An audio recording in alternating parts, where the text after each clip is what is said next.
I'm going to get on prep because I like sex. Now I'm trying to press a life that I never wanted, you know. Would it make you feel better if he's arrested because he won't be with the other woman or because of what he did to you? Both. You wait for him to say he don't I'm have waiting it. for him to say, because when you say you don't have it, that's going to put you away. No. The lips, but the penis is covered. I had to withdraw.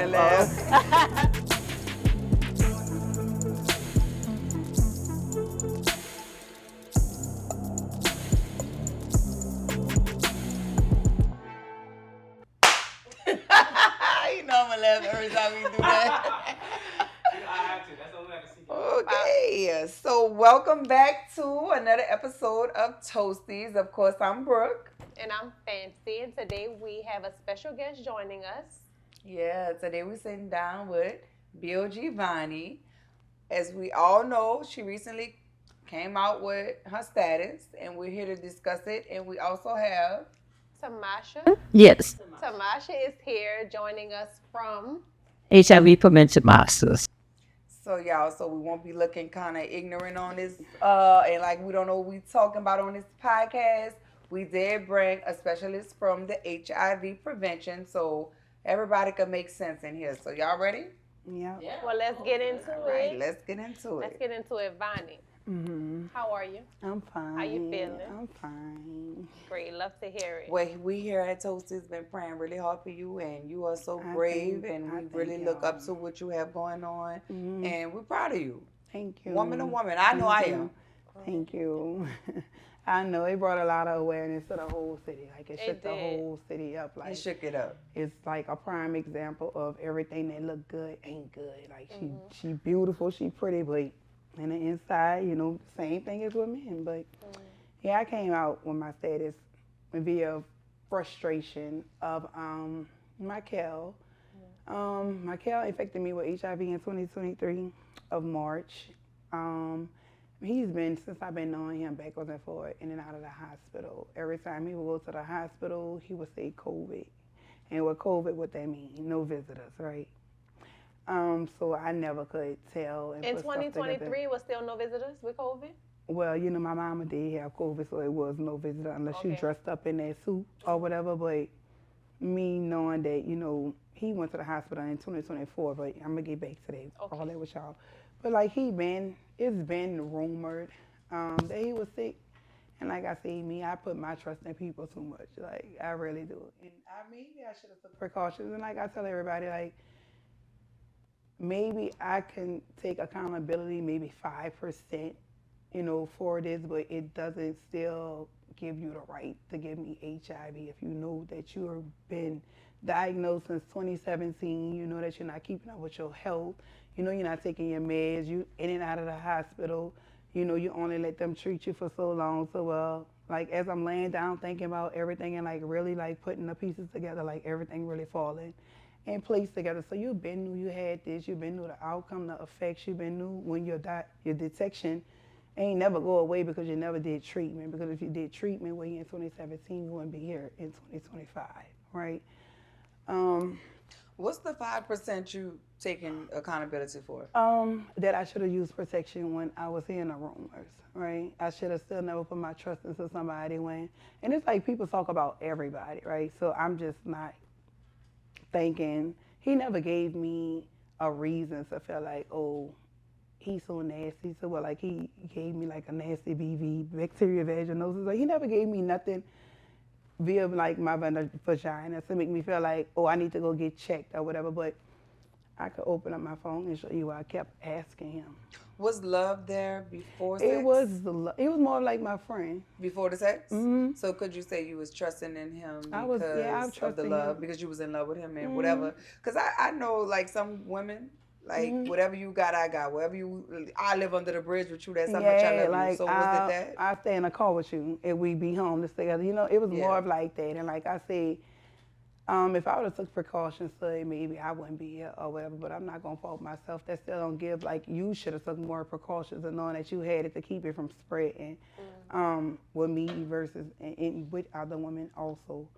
But I just feel like we had a deal, like, and you broke the deal and I exploded. you know. So what was the deal? Right, before we get into the deal, though, how do you know he was diagnosed in 2017 or since 2017? Because it was rumored in 2018 that he was in the hospital at university on the AIDS and HIV floor because a mutual friend had a family member working dietary. But at the time, you were living in Houston? Yeah, we wasn't really together. It's kind of like I was here. I moved to Houston at 21 for Hurricane Ida when my house got destroyed, total loss. My grandmother died late December 2021 or whatever. That's around the time he went. I mean, like 2021, I still was in Houston, but I come back late 2022, you know, to move in my grandmother's house to stay because ain't nobody was staying in the house. You know, all my work was basically down here. So I found myself traveling backwards and forth from Katy to down here. It didn't make no sense to me because at this point, you just hustling to survive. Why? Your money in Louisiana, so just go back home or whatever. So I'm like, I'm going back in my grandmother's house. He was the easiest, like, accessible person for me. Like, we always conversated throughout, like, our career and stuff like that. And he just was a shoulder to cry on and a D to ride on. Well, I love how you got into it. You got straight into it. But let's back up a little bit. How did y'all meet and when did y'all meet? We met via music. He was your manager, producer? No, he was my producer. Okay. We met via another bounce artist, bringing him, introducing us to his world. Like, it was a different sound for us. And, you know, I just started working with him. Like, if you looked at some of the podcasts or whatever they got on, I was paying you $350 to $400 for music. You know, you was my producer.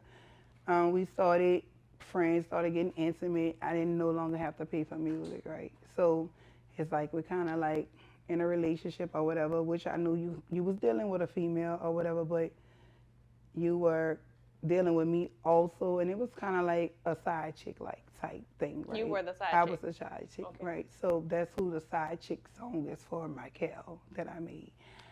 Okay. And it was like kind of like that. But as I'm putting the pieces together, right, the same chick you was going with, I drove with you to Texas because now I'm thinking that this girl may have found out that she was infected. Me and you driving, there was a big old altercation with them and stuff like that. But still at this time, you're not telling me what y'all fighting for, but as I'm laying down putting all this together, I'm thinking like this may be what happened with y'all or whatever. Fast forward to 22, right? 22, I'm packing up, I'm coming home. I come back home in like November of 2022. My Cal go back in the hospital December 2022. That's when his feet swollen. When I put that picture up there of his feet, yeah, that's when his feet started swelling. And then he keep telling me it's COVID or whatever. So, all right. 2023, I'm with my Cal, right? But me and my Cal, I'm going to Eggard at the time he leaving from the hospital. He's from Eggard. Yeah, but I'm going to his home and stuff. He still come and pick me up. We sexually active. We staying together. We sleeping together every night, knowing that you had this and you exposed me to it. So when you exposed me to it late 2022, my body started reacting to the virus in February of 2023. What type of reaction? Like, kind of like flu symptoms.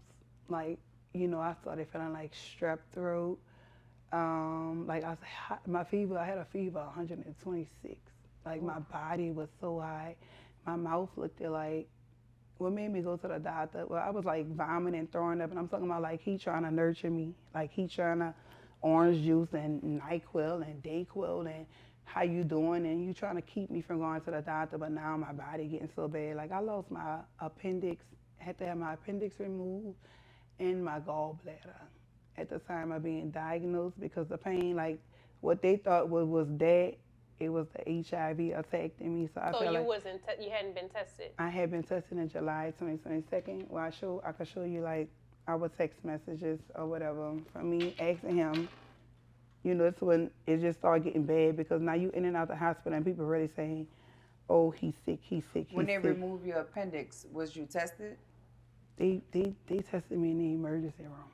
And it They came back told me negative? it came back positive in the And emergency they room. still removed your appendix? I had to go through surgery. They removed my appendix and my gallbladder.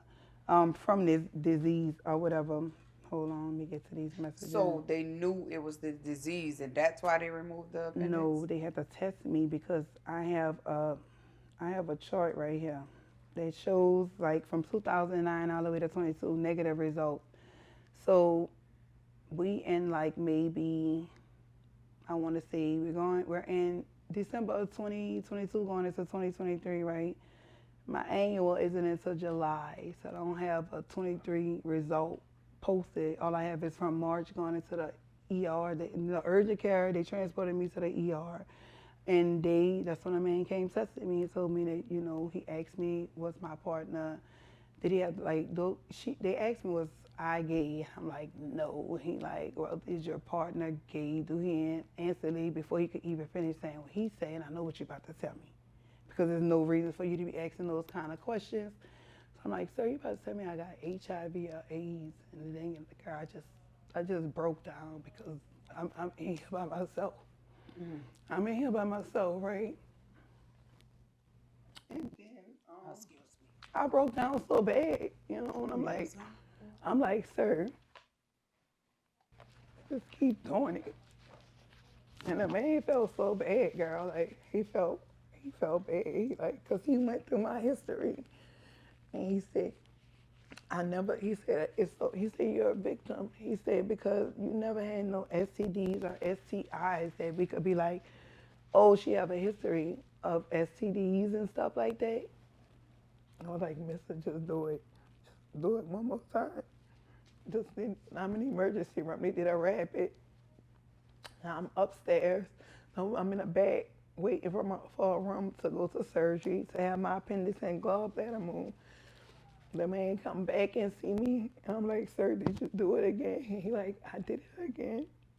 He said, come back. He said, you have it. And he was like, the man started crying. The doctor started crying. And I'm like, just do it one more time, just please. Because now I'm trying to process just a life that I never wanted, Just something, you see it all around you, but I never thought it could be me. You know what I'm saying? So, I'm going to do it one more time, but let's just see if it's 1, 2, or is it AIDS? So he tested me. He come back, he come talk to me. He was like, it's not the end of the world. He said, he trying to put in my head, like you say about the diabetes, he like, think of it as sugar diabetes. You have to drink and take a shot every day, in order to stay healthy from that. So I'm like, sir, there's nothing you can tell me to make me feel better about having this, right? And like I said, I've been asking Michael denied it. He denied the fact that he had it or whatever, so I wait. I know I'm in the hospital for like 7 days now because they're trying to get me under control. And, I meet the infectious disease doctor who I see now. And I thank God for her because she really have been protecting me and shielding me. So I explained to her who I was, and I'm a public figure. I can't be seen here or whatever. And she had the medicine delivered to my house. She had virtual appointments. The only time I would have to go in to see her is if I had like a sore or something. But it's like when I told him I was infected, I'm like, you don't got nothing you want to tell me? You don't got nothing you want to talk about? He like, no, no, no. And when I tell him that, I'm like, why you feel like you had to give me HIV? Take us back to, you had heard the rumors. Mm-hmm. You asked him about it. And this is me also asking him about it too. The rumors. Yeah. And he denied the rumors, right? Like, read the messages. Like, this is the... So, you the blue, right? I'm the blue. This is me. This is in 2022 before 23 even come, right? Okay. She said, I go every year. I be scared to death. I gotta go sometime, but I don't play like that either. He said, exactly, babe. Don't worry, you are definitely safe over here. She responded, bitch, we better or you gonna die. He said, LOL, no nigga don't play. And She this said, is from, ain't nobody digging in this ass but Michael. And when I fuck, we use condoms. Pussy be dry like a desert. And I'm trying to say, when I do have sex with another person, I use a condom, right? So I know who to go to tell what they gave to me, because it's no. And this is 22. This is in 22. Yeah, this is in 22 before he go back to the hospital in 20. Remember I told you in the hospital in 2022? That's when his feet get swollen. So we still messing around. This is the rumors I'm ignoring, but I'm steady keep asking you, like, verbally, you know, even in text message, via text messages and stuff like that. So he's steady lying to me. And those, like, the messages that I seen here and online is like you speaking to him about having it, and the conversation further, the responses is basically letting us know that he know you have it. So if you have it, wouldn't that mean So he that have was it? not those messages. She No, was saying these she are the don't have it. messages before I even get That's 22. diagnosed. This is 22. Okay. This is when he goes She's to the So showing that him test it's was negative. negative. This test Yeah. was negative. Okay. See, my test is negative. This is in 22. I got diagnosed March of 2023, but I'm showing him, as I'm hearing the rumors, that I go to the doctor every year, right? And I just went to the doctor in July of 22. You remember when I told you I couldn't get a negative for July 2023 Right, because right. I got diagnosed in 23 of March through the emergency. So you gave him a lot of time and I opportunity. gave him a lot of so much time to even come and be clean, like, Yeah. you know, I got this such and such gave it to me, this is what happened, because I'm showing you my results for 2021 that say rapid testing negative, non-reactive to HIV 1 and 2 antibodies. Right. So I couldn't have had it at that time, because if I did, it would have came up some kind of way or whatever. Even if it would have been like a negative, they could have counted my T cells to see if those cells were climbing and climbing and climbing, right? They won't know why those cells are climbing. So I just feel like you knew what you was doing, and it's like maybe he was on treatment to keep his viral load so low, or maybe non-detectable, like I am right now, so where the virus can't be transmitted.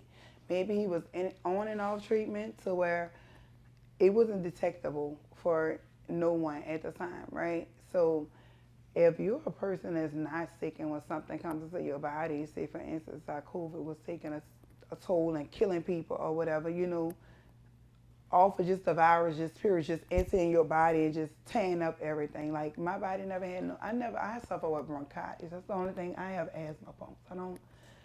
I never had no underlying hard issue where I'm gotta pop pills and all this. Now every day I have to take a pill to stay alive, in order to even keep my viral loads to stay healthy or whatever.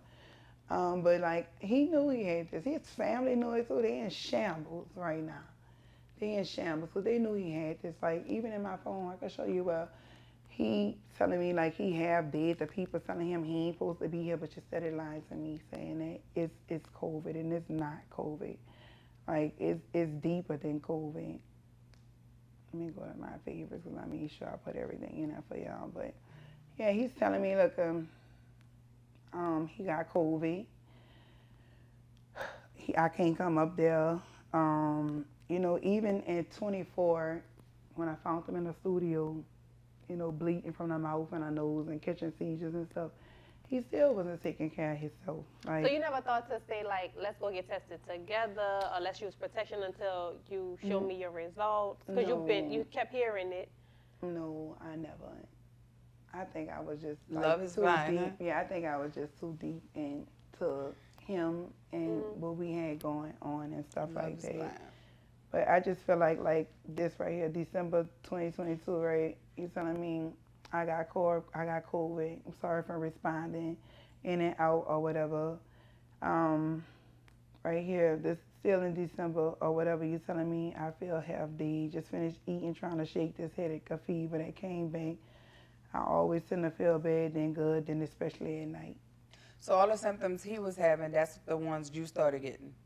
I started getting like cold, like his symptoms, his kidneys and stuff, like deteriorating or whatever right now. Like, you know, his organs are failing from not seeking the treatment to keep all of that from going to that stage, right? Because his stages to where like now my organs are fine by me keeping up with my treatment for, you know, I'm 2 years made March. In March this year made 2 years I've been living with this. So it's like my my organs are fine. I feel better than what I used to feel or whatever. Like I said, I'm just still coping and still intaking this or whatever. This is not something you can intake overnight. It takes years. Like, you know what I'm saying? When you do have to keep taking this meds and, you know, this was never a part of your daily living lifestyle or whatever. So it's mentally challenging. It's like, and I be like, I thank God for staying on my side, because if I had suicidal thoughts, and I've been into the psych ward, like the psych hospital, you know, and evaluated to see if I'm stable to come home. It's just been a battle for me, especially with having to be separated from my children, because now, like, I'm fighting, you know, mentally, so well, I'm not even getting up to get the kids ready for school. Like, my sister had to take my children, but my family think I'm grieving over my grandma the whole while. I'm fighting a whole nother demon. I kind of thought that too through social media. But a lot of people, it's like, who can you talk to? And everybody like, I came out because of anger. And I came out because of frustration. Yeah, I heard about like the $5,000. Was that like an issue for you? It wasn't, because the $5,000 was gone since 2023. You know. Okay, so was it because of the baby? It was more of the baby, and you about to move into another state and have like a fairy tale life with somebody after destroying my life. That's what brought the frustration onto me, and I exploded. You know, my family found out via Instagram. No, my family didn't know my family in shambles, not knowing that all what they did to me, and not come and talk to her to see like what's wrong. You know what I'm saying? So now it was like me fighting this battle. I can honestly say it turned me into like a meme. I just was dealing with so much emotions. Like I'm angry, I'm mad all the time, I'm frustrated. I'm depressed, I'm sleeping now, not to think about it, you know, I find myself popping like so many pills, you know, alcohol is like, it just was. So that's how the MD 2020 started? Somewhat, you know, that was always a mixer from, you know, stronger alcohol, like Casamigo and Hennessy, but it's like, I'm fighting a demon to run away from this problem and stuff like that, and it just, man, it was just mind-boggling. Like, it's something like, people take stuff like this to the grave, and for me to come out as a public figure and explode on us, it was like really out of frustration, because even before the 5K, you know, I'm a tax preparer, and you my friend, you know, we was doing like, you know, I help you get PPP for you and your people or whatever that's in business with you or whatever. So it's kind of like I was in 160K with you. The 5,000 didn't mean nothing to me. In my head, he going through domestic abuse like classes and probation and stuff. So me thinking, maybe you're my friend, you probably needed that more than me, but you're gonna replace it, right? And you're gonna do what you have to do for me. But I'm not a girl that's hard up for money. I'm not a girl that's hard up and to beat you down and tear you down. I could have been tore you down long time ago if I wanted to, if that was my intentions. My frustration came in when I heard about someone about to give birth to a baby, and you knew you had to go pick them up and move them all the way out of town, out of this state, because if I found out, it was gonna be hell on earth, because you betrayed me and you let me down and you knew what you did to me, and you think that's cool for me to just let you, after you run me in my, you destroyed all my dreams. Who wants to go and tell somebody that they have HIV? Like, it's so hard to just, oh, I got HIV, bro. Like, Did you get a sense of relief when you came out? Yeah, because now I don't have to hide. You know, I don't have one step closer to you. Yeah, it's one step closer to healing. You know, I can't heal and hide something. And you can get the help that you really need. Yeah, and I could get the before we started recording, you mentioned being so depressed. You mentioned going to the Gino Bridge and checking yourself into Seaside. Like, the hospital checked me into they did like a evaluation on me to see if I was competent to go home. And I failed the evaluation, so I had to go to Seaside for 7 days. They sent me there for 7 days. I had to go to the mental ward for 7 days because I wasn't mentally stable. Was Michael aware of any of this? No. Is it because you hid it from him, or you couldn't tell him? Like, I wasn't talking to him. Like, I was just so full of anger. Like, I wasn't talking to him, but I did ask him, you know, why you gave me HIV. His response was he just threw up everywhere. He didn't disclose what could have happened to So he's him. still, even though he's on social media and he's not saying it or he's denying it, He has know he he ever said can't- it to you directly? He can't say it. Well, basically in those messages, he didn't say it, but he said it. He never He said in didn't the deny it. He messages. didn't deny it. He didn't say no. He I confirmed, never had deny. it. But you never said it on Instagram either because you know that's a statue. Of like you can go to jail for that. Like and it's so crazy that now all that came out. They just with the statute they just put out like last week, saying that you can go to jail for intentionally, you know, infecting someone. people or whatever. All this Oh, I thought that was always a thing, no? For HIV has. Yeah. for HIV, but nowadays it's just any Oh. disease, Oh, not okay, even got it. herpes, not Oh, even okay. herpes or syphilis, not. They have a bill out. They have a bill that just dropped, right? Okay. So it's like anything, but I feel like he knew he couldn't say that on Instagram because if you say it on Instagram, that's the part I was waiting for. You wait for him to say he I'm don't waiting have for it. him to say it because when you say you don't have it, like that's gonna put you away for forever. That's all I need you to say is I don't have that shit. You know what I'm saying? Like whatever you saying what you're saying, but you're not saying what you need to say, right?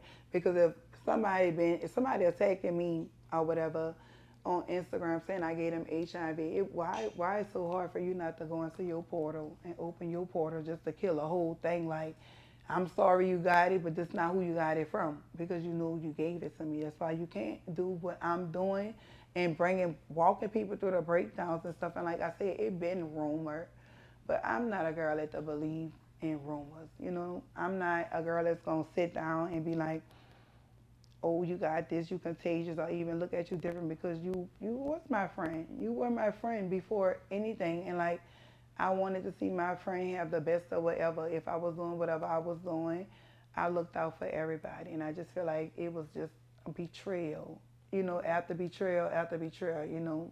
So it made me explode or whatever. And I wasn't thinking about my kids or none of that. And when they come home and they like, 11-year-old come ask you, why everybody saying you have HIV, mama? Like, and I feel kind of bad, man, for his daughter because you got to understand, like, her being attacked as a child because of something her daddy did. Like, your daddy is a monster. And like I said, it's not for me to get up here and do a roll call. Maybe my voice could make them come from in a dark place to the light to be like, Vonnie, I'm infected. And I want to be a silent whisperer, a whistleblower or whatever. You know, you can't do that. But I just feel like even till this day, maybe he just got cured in 24. Like he let himself go from 17 he was diagnosed, all the way to 2024. Like you just ain't care about yourself, nobody you was messing with, nothing you was doing. And like I said, man. So you do know how hard it was for you to come out, right? I do know, and So- I understood the backlash about me being a real public figure, you know. It's not even about the backlash. Yeah. It's about like giving him the benefit of the doubt. Yeah, because I'm like, you know, you got all this going on.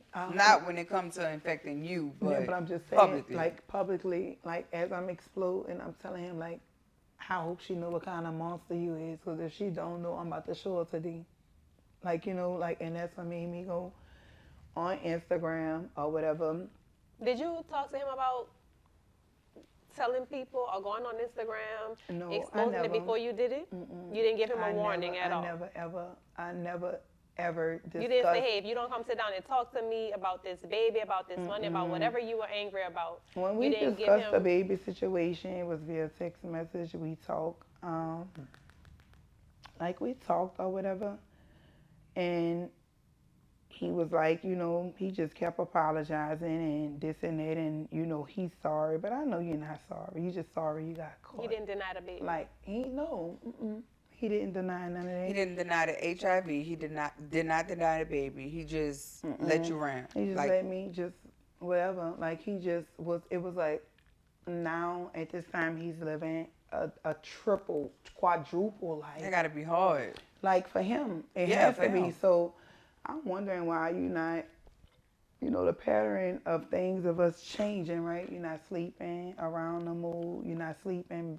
We're not together. None of that because you have a so-called girlfriend and you hit her from Instagram, but you probably put her in our close She friends. from New Orleans? Yeah, she from New Orleans. So you hit her, and when all of this came about, then that's when you try to post stuff for her birthday, and you still. I feel like you're trying to antagonize me or whatever, or rub it in my face or whatever, and like me and her wind up passing words on TikTok because I'm like, you advocating for him, knowing that you're probably sick too. So I'm gonna see how I could get you in jail too. So after I say what I say, she been MIA along with him or whatever because y'all not about to make me look like a fool. So, but it's people that's really risking their jobs to put the pharmacy thing up there. You saying you don't have nothing, but they had one person sent it to me, and I sent it to a page, Yeah, and it's they like posted it. ECDI. Somebody posted it. Yeah, yeah, and it's like I have a screenshot in my phone of when you first got diagnosed, but I know I can't put that up there because I don't want to get that nurse fired because by you being an RN, when you go in the system and search a patient name, your name will pop up along with that patient, and I wouldn't want you to lose your license over something that don't have nothing to do with you. So it's like the girl gave me the pharmacy. She one of my friends, she flew by me. She knew a tech or whatever, and she like, no, he not about to do this to you, because now we all in shock, but you still up here trying to make her look stupid, knowing that you lying and knowing that you had this for a very long time, almost a decade, and you out here infected people. That's not right.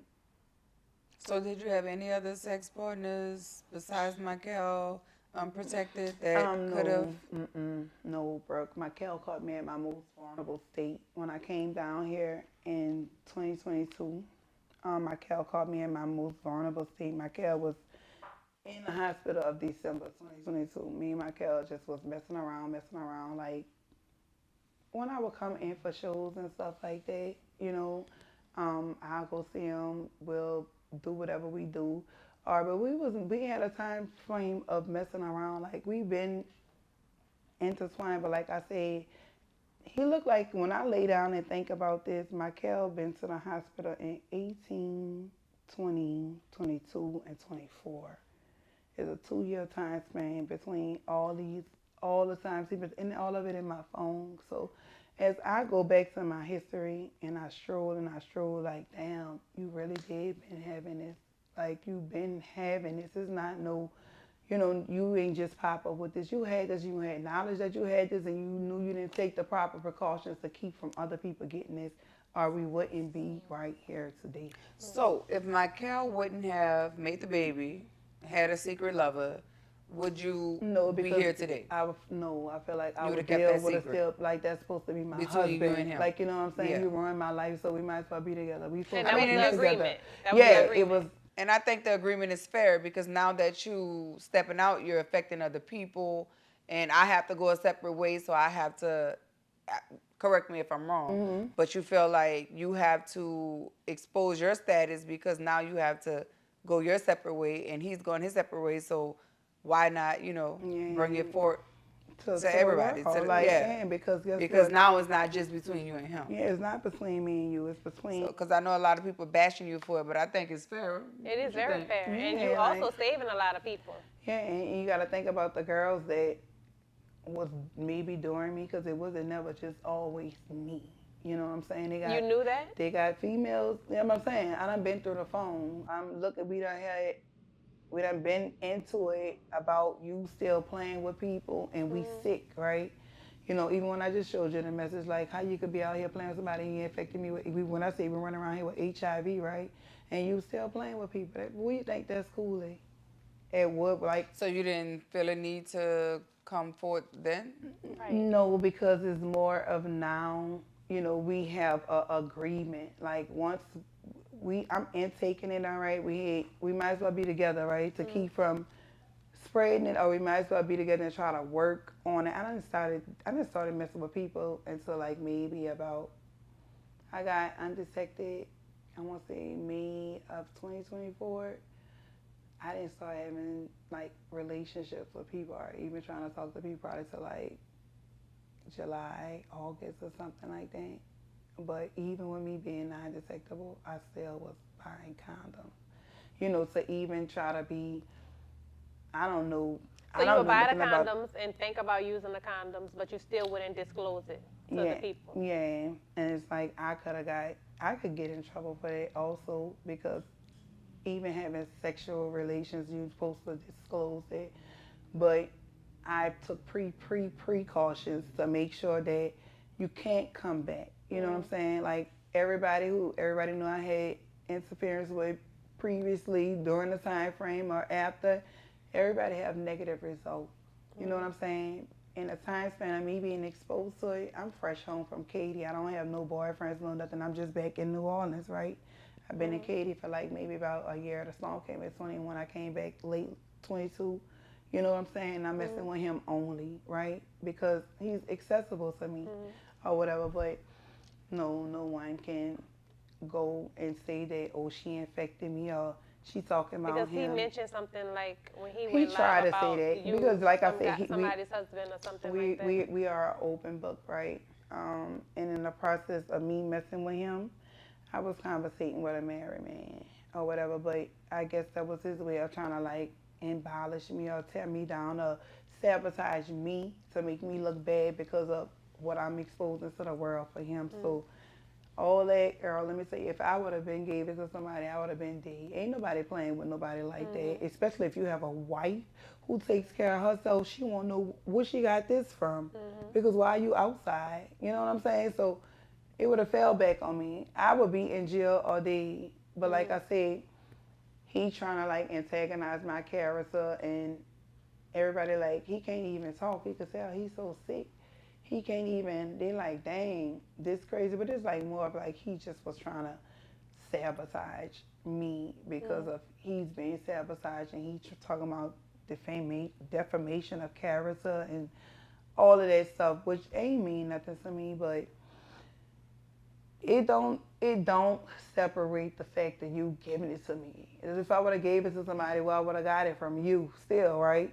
So you say all that to say what? Like everybody saying, upload your my chart like she doing us. Like let us see your results. And he hasn't done that yet. He haven't done it, but when I put the prescriptions up there, that's when he just shut up. She shut up. Everybody just shut up now because she exposing a real now. And it's like people like, dang, they got people really risking their job because a lot of people know that she not lying. Nurses contacted me and everything, and I'm not lying. I'm not gonna lie about it. I'm mad that all this going on and you betrayed me. You keep it's a line of betrayal for me. And like so it's factual. Michael have HIV. You wanna see? You wanna see this?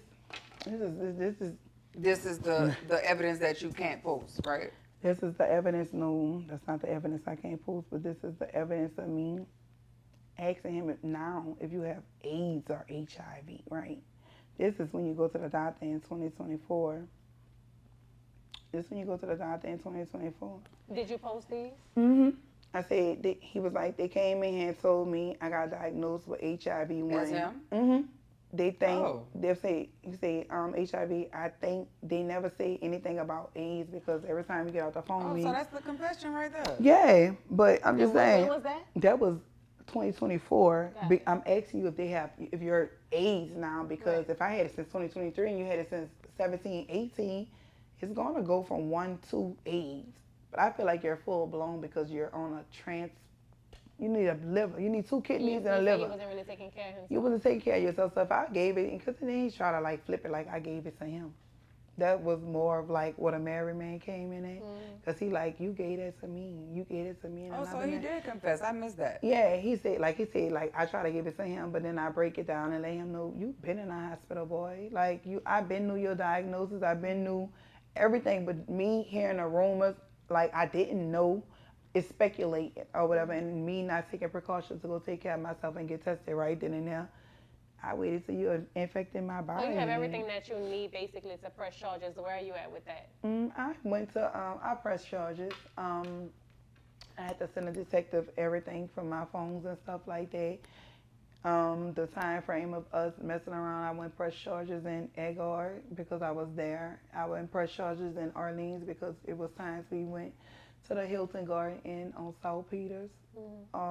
I went press charges in Jefferson Parish because we were at hotels here, my house, and your studio, wherever we did, whatever we did.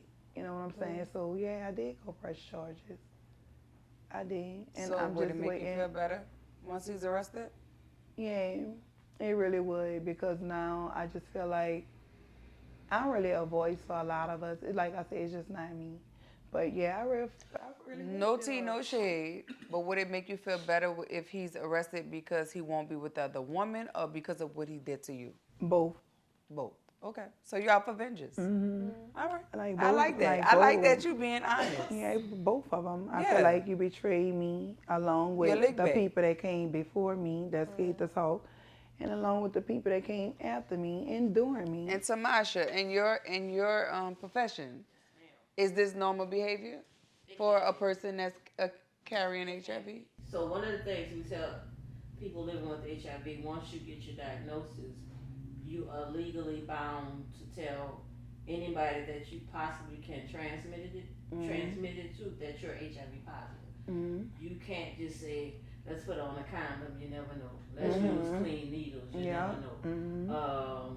Let's do this way, you never know. You have to literally say, I'm HIV positive. So the other things we say too is, if you're going to disclose to someone, document it. So some people text each other, so you see a lot of texting that, okay, if she's saying, I'm positive, you're putting it in a text, you got the text. One of the things I tell people to do too is record it. If you record that you're telling that person that you're living with HIV, then they're seeing it. So, okay, if we have sex, if we use drugs, if we transmit the body fluids that HIV is transmitted in, do you understand that I'm living with HIV? Are you consenting to be with me in whatever manner? So if they're saying yes, that's your proof. So when it gets into court, if it goes that far, this is your proof that you disclosed. So we tell people to get proof, if that makes sense. I'm speaking on her mentality. Is that normal behavior? Yeah, so right, so that's what I'm saying. It's like you have to, she's saying that she could get in trouble. No, she's saying that she's angry. Right, And and so sometimes when people are newly diagnosed, for whatever reasons, sometimes there's vengeance, sometimes there's revenge, there's a lot of depression, suicide, and it takes a moment. She's what we say newly diagnosed, even though she's been living with it for 2 years. She's So reliving it's kind of so anything that may trigger. I'm taking these pills. I see he's infecting other people that she said he's infecting based on what she knows. That could be triggering. So those feelings she's dealing with, you know, she has to channel them to make sure she's taking care of herself.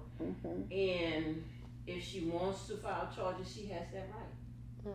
She has that right. So is it safe to say that the behavior that everyone been witnessing from VONNIE on social media is normal? Because I see a lot of backlash about 1 minute she's performing, 1 minute she's happy, 1 minute she's sad. It fluctuates. Right. So the different feelings are normal. Yeah. What we're hoping that they become healthy. In terms of sometimes when people are upset, they go intentionally infect others. If I got it, other people gonna get it. Right, and I think now that she's come out, I think she'll cope with it better. Well, that's up to we hope. Well, because I see 1 minute she's happy. She came in the store the other day so happy, went shopping, did her video. Then the next minute she's back crying.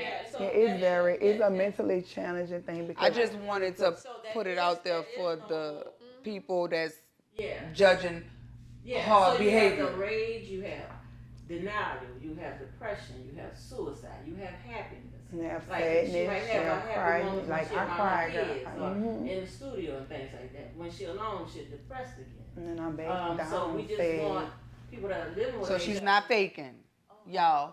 not This is faking. Now, you real. might not This is like the way reality. that she's saying This is who reality. gave it to her, things like that. But what she's naturally feeling, that And she's not depression, seeking that attention. sadness, and all No. that I is- just want. that I is want to. real. Yeah, Only that reason why I'm is pointing real. that out is because I see Yeah. comments like, "Oh, she just looking for attention now. Oh, the story getting Because old. some people feel Oh, like she don't want to let she it really go." knew she been had it and now she just coming out, so what's the big deal? I mean, I work with. I mean, I got friends that are living with HIV.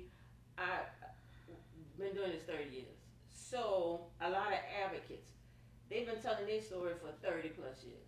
Magic Johnson is still telling his story. Mm-hmm. So some people are here, some people are listening, some people are like, oh, I'm tired. And she mentioned as well as, people telling her, thank you for coming out because that helped me to protect myself. Yeah. So I think one of the things I would say is use your story for the better Mm-hmm. to help the next person. And, just us briefly talking, you saying that, you're going to help people with other resources. So her coming out to the public, even if she wouldn't say who it was, she's still going to get that backlash. Right. Because Yeah. people who's been living with it forever, like some people still don't want to shake Magic Johnson's hand. And he's a billionaire. Yeah. But the fact that he has HIV, they don't want to touch him. You get what I'm saying? Mm-hmm. So that's the things we're working on in this field, for people to be sympathetic and show empathy. But back when he came out, or back when we found out, well, when they found out he had it, Yeah.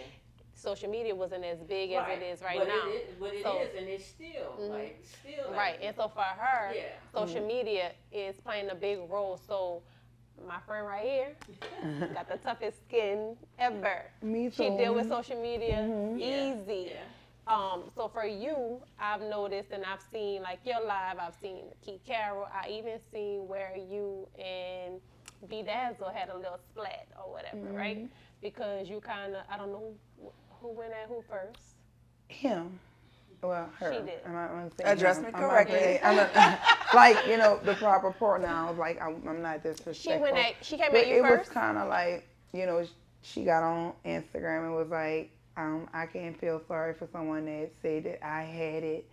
Oh, just out of nowhere? Just out of nowhere. Okay. This is true. And then I got, is and true. it's like, you talked about me, but then there's somebody that come bring me your business and was like, well, hey, her boyfriend just died of full blown, so she's infected and this, that, and that's when I got on Instagram and said, well, I said, you know what I'm saying, don't be the pot calling the kettle black, or whatever. And I feel like if you didn't have no encouraging words or kind words at that time, just don't say nothing at all. Like, maybe if me and Brooke get on the phone and Brooke be like, oh, because I'm girl, I feel sorry for her, and you be like, no, B, I don't feel sorry for her. She just said I had it, if you got to say, but don't come out to just make it like sabotage me and kick me down while I'm already on the ground. You see what I'm saying? That's what I got from it or whatever, because I'm like, all right, I have it, but I've been non-detectable since May of 2024. I went back in October and took I follow up with I want to know, like I go Thursday to get another non-detectable up-to-date status or whatever. I got all my text messages from hey, your package was delivered from, my medical people. I take my meds and stuff like that. So I just feel like, don't kick me while I'm down. Like, I'm already down on the ground. Like, if you ain't going to encourage me, don't privately, if you had to, or whatever, don't kick me down publicly. And that's where me and her came in contact. We kind of were going. You went live. So Yeah, that went it left pretty fast. big. It was pretty big on social media. So But like But I I think said, she mentioned something about you saying something about her way before you even came out. Like she yeah, could've it was been- kind of like a situation with me, her, and another guy or whatever. Oh, That you- I knew y'all that dating she the was same supposed to guy? be messing with a guy, or whatever. And I just feel like, that wasn't the case or whatever. That was like I said, it was hearsay or whatever. They talking about the guy that was in the airport. That was somebody I was messing with or whatever. So it was kind of like hearsay. And like I ain't never attacked B Dazzle. Like I say, people talk about everybody. You know what I'm saying? And they could say you got it and you don't got it, but I'm not gonna go say, oh, Fancy got it or this.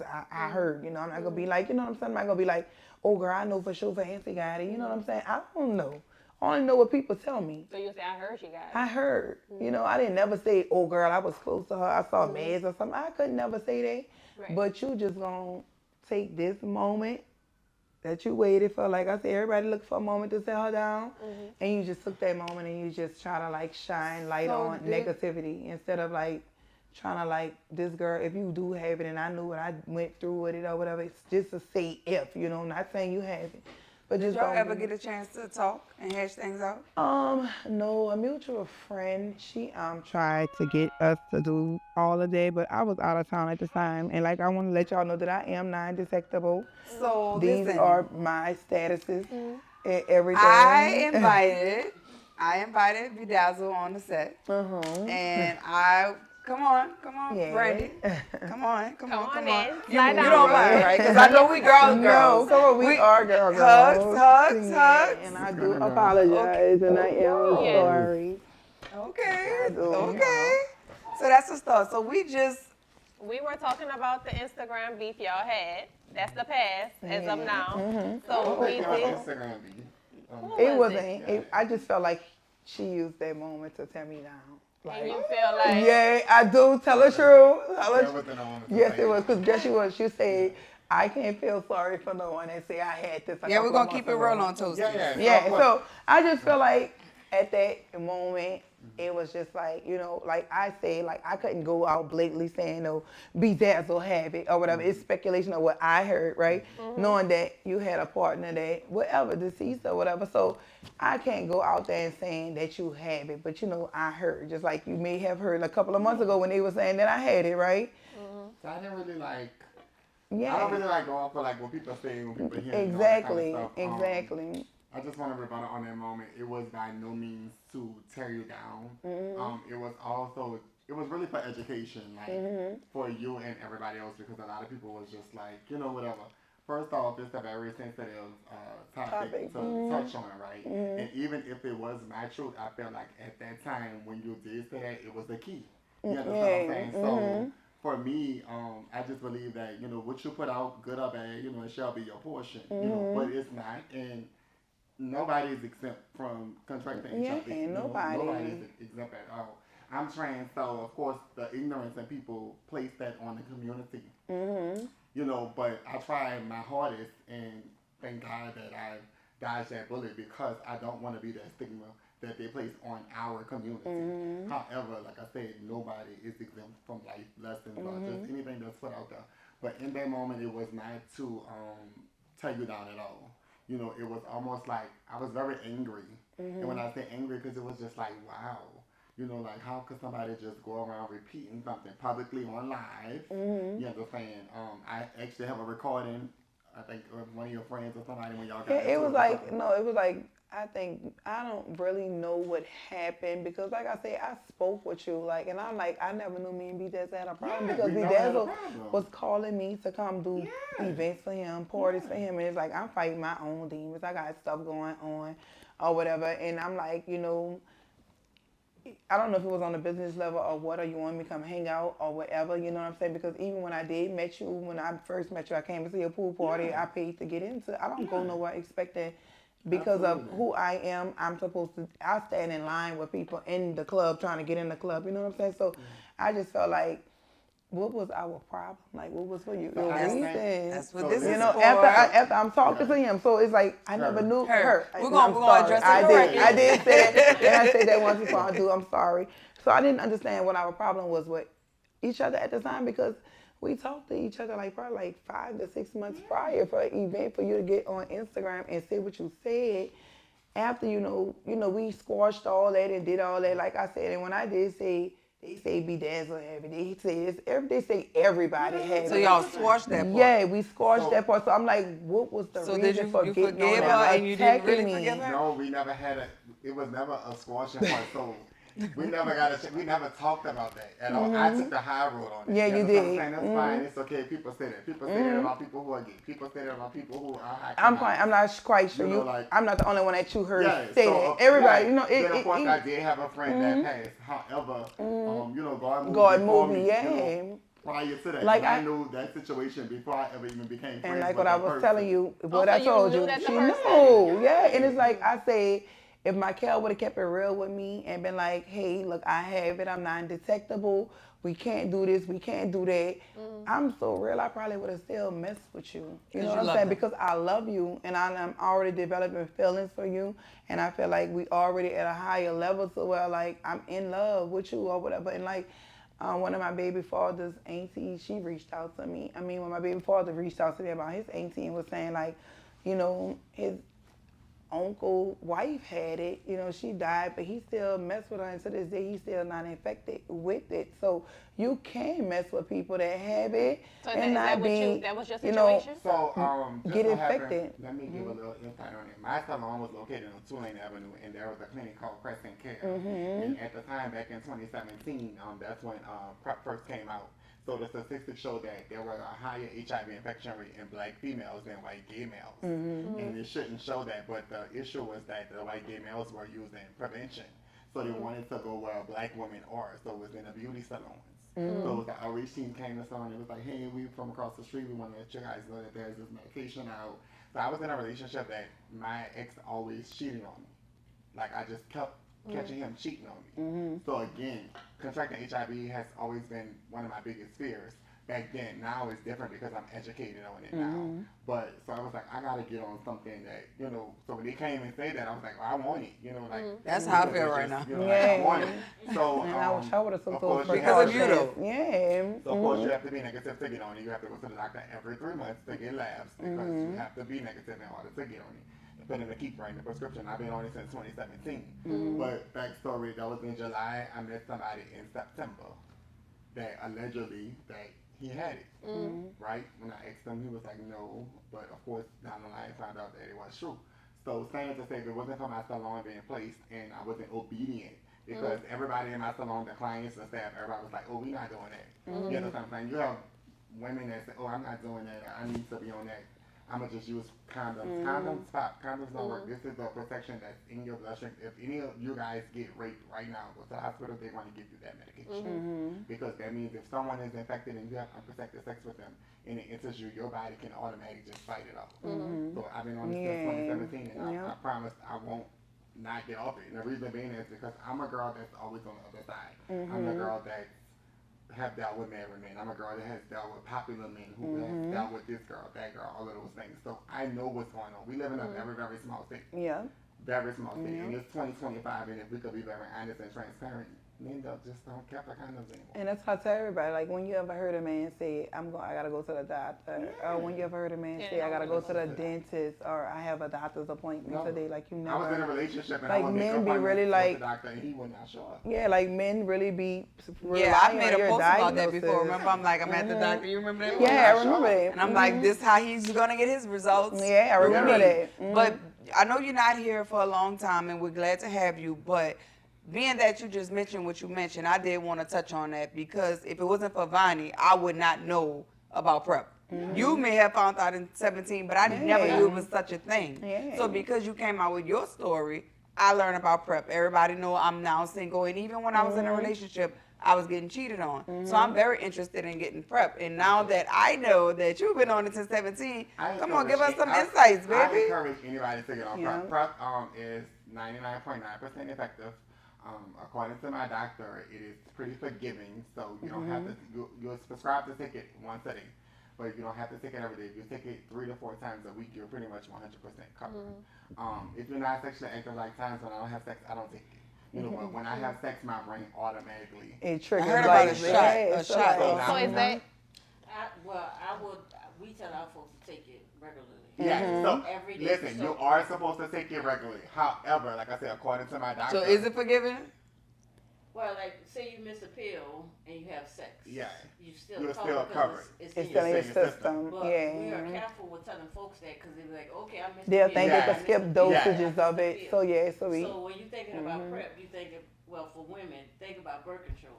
You don't want to miss that pill. Yeah. Yeah. You get what I'm saying? Because sometimes PrEP will, let's say it may, no, I'm not going to say that. But anyway, you just don't want to miss that pill. And she was getting to say you could either take the pill or the shot. Yeah. Yeah, I heard about the shot too. So now there's a shot now. I travel a lot and I'm very busy, so sometimes I don't make appointments all the time. So I prefer pills because it's always handy for me. I can just go in my Grab purse and go and just get it, or I take can just it. call and go get it, or I could borrow a pill from somebody, you know. But like I said, I've been on since 2017, and I could be extremely honest that if it wasn't for PrEP, I probably would be passing things. So you take a pill daily if you're gonna take the pill. If you take the shot, you take it every 2 months. 2 months, yeah. I would But rather the you shot. you do Because have it's hard. Like I'm you telling do you, have work to like see when a I doctor first, because they want to check how it's impacting your yeah, body. when I first, You do have to be HIV negative. 'Cause yes, you do after have to you be get in the negative. comments, People be Yeah. say a lot of stuff and they say it wrong. Yeah, You you have to be negative, and you have What to are the remember. side effects?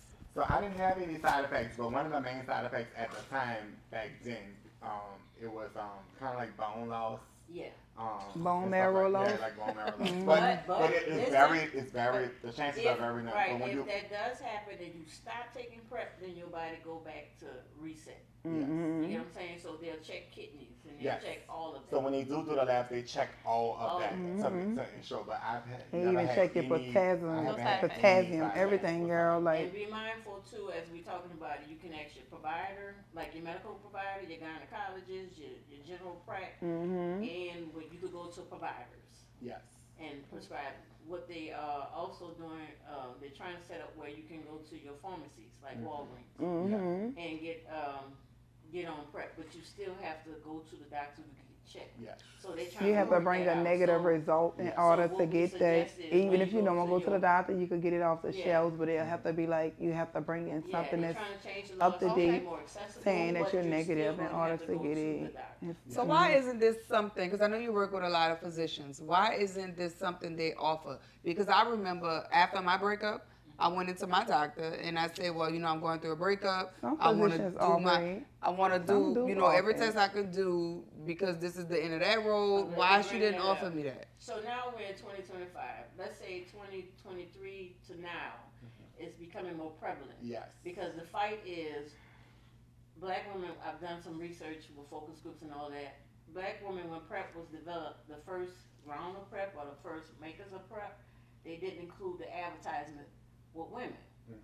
So it's like black women are being left out. So you're not targeted to say, here's PrEP. Yeah, even the commercial look like it's for like gay men. Here's Yeah. PrEP. And it's not being See it. offensive to other populations they were targeting. It was just, hey, we here, you leaving us out. So that means your providers, your doctors are not offering it to you either. Yeah. So now Like free to recently, even.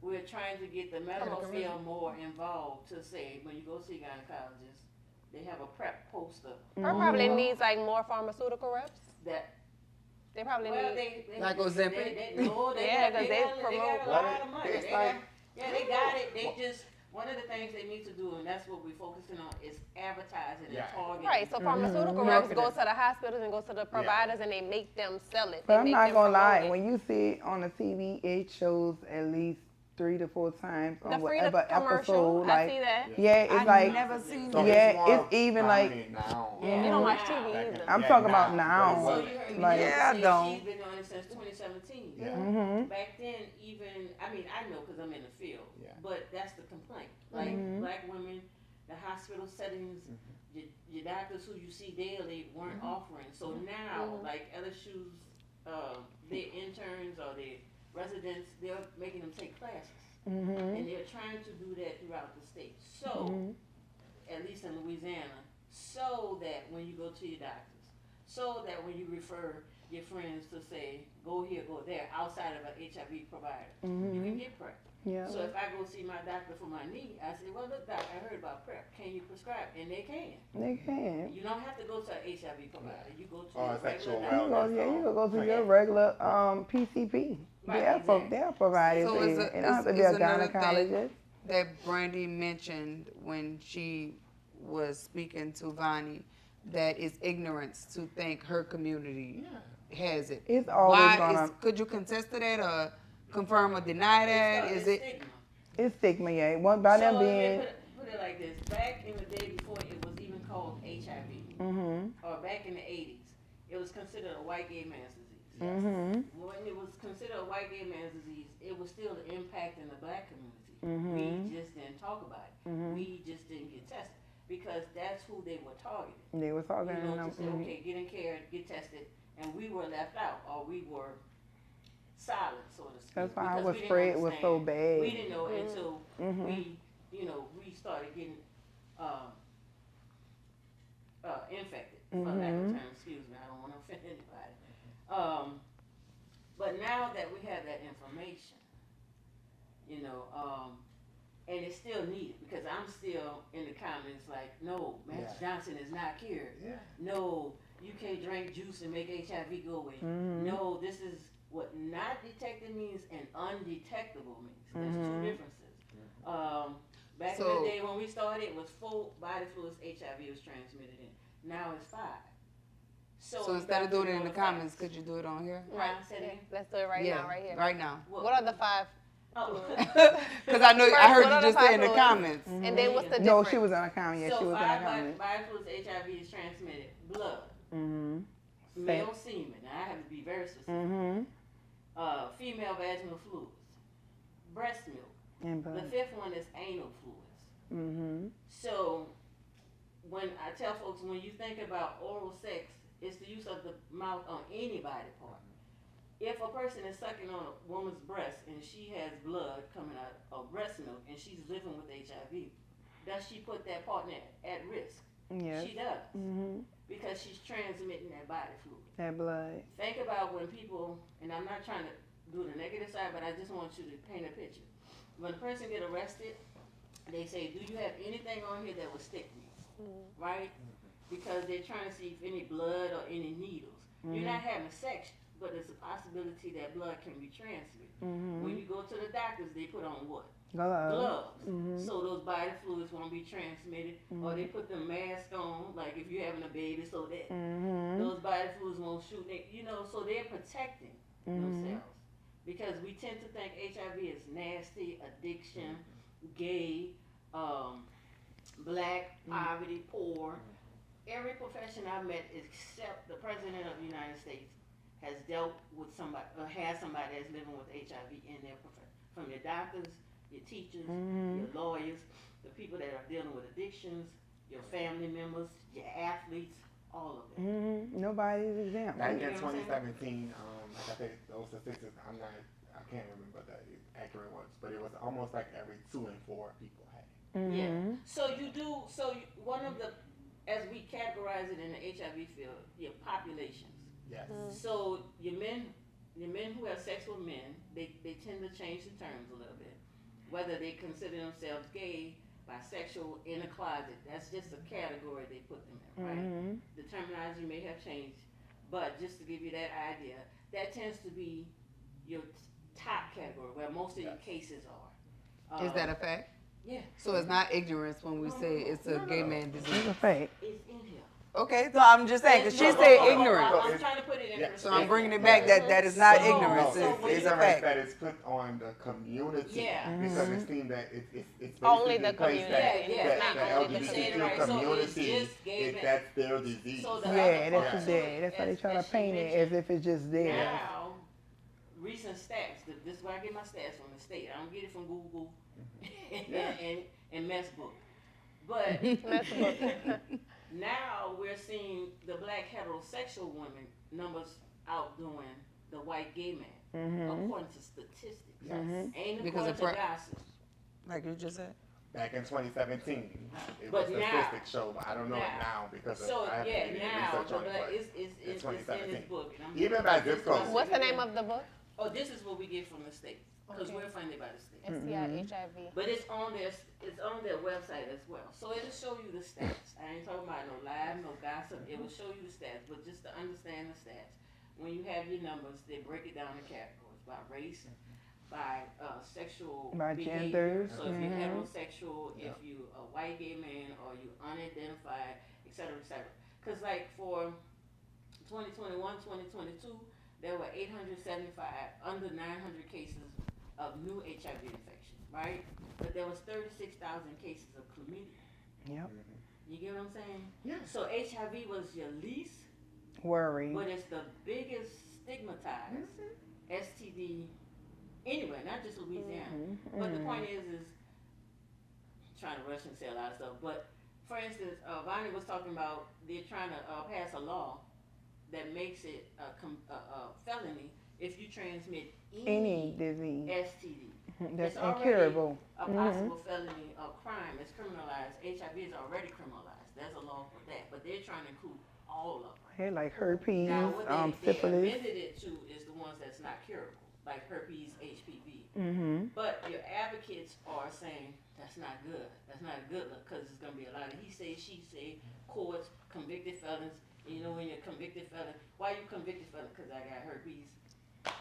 Now you can't get a job, you can't work. You know, all of that. So just making it make sense.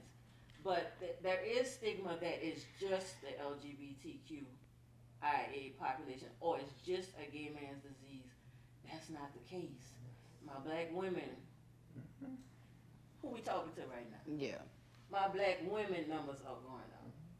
My black heterosexual men numbers are going up. When my black heterosexual women go beyond the white gay man's, that's how they categorize it. Please don't shoot me. That's a problem. Yep. It's been a problem. It's been a problem since 2017, obviously. Huh? Yeah. Probably before So, that. in It's your been a chlamydia- problem. your It's been a chlamydia, your other problem. STD cases, you have, like with chlamydia, you have people under 10, which is an indication of something that's sex trafficking, molestation.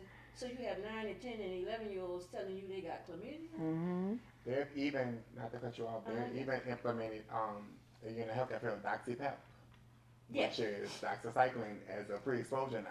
Yeah. So you don't have to, So you want to get syphilis. so you won't get syphilis, chlamydia, or gonorrhea. Oh wow! And Nah, I didn't know nothing about literally, when you that. go to the doctor and you go for your regular checkup, they ask you, your sexual active, would you like a prescription for doxypep? Even if you're not diagnosed, just to have it, just in case. Doxypep will prevent you from It will getting prevent other you from STIs. gonorrhea, chlamydia, and So you have to also be mindful. You have to ask them: Is that effective for women? Because when they do yes, because it studies, gives a yeast. yeah, when they do the study, they tend to study men. Why men is who that? are- It's a But problem. it causes different side effects. So Yeah, like doxycycline, so- it can give you a Right. really So bad when yeast you're infection. using doxyprep for those purposes, Antibiotics also. you you have to see who is working for it. Yes. Yeah. Men, women, this category of people so doxyprep, the last time they in one of those meetings, it's like, okay, it's not working well for women. So and that was the issue for certain prep medication. So you have to ask those questions. Because I know we're saying, okay, take this, do this, but when you sit down, you say, okay, how effective it is overall? Is it effective for women? Is it effective for black women? You know, that kind of stuff. So you have to ask those questions when you're getting those medications. Because when they're, like Vonnie and everybody else that's living with HIV, one size doesn't always fit all. Mm-hmm. So they have to take medications, how their body's reacting, how healthy, or whatever condition their body may be in. So you might have to take these Yeah, because pills, if the that big pill. Torby didn't work for me, they was gonna push me over to something Yeah. called Devato. Yeah, you have to Like be it's mindful different of all of medicine. that. Like every medicine don't work the same for Yes, everybody. exactly. Like when I first started Victorbi, I started growing rashes on me, but that's because my body was fighting off. So she like, we're gonna try let's just see if it continues. And as I started gradually taking my meds every day and staying on my treatment, I saw no more rashes. I saw like my body was, I don't know if my body was reacting to it by being a new antiviral or something like that, or a medication I never had intake.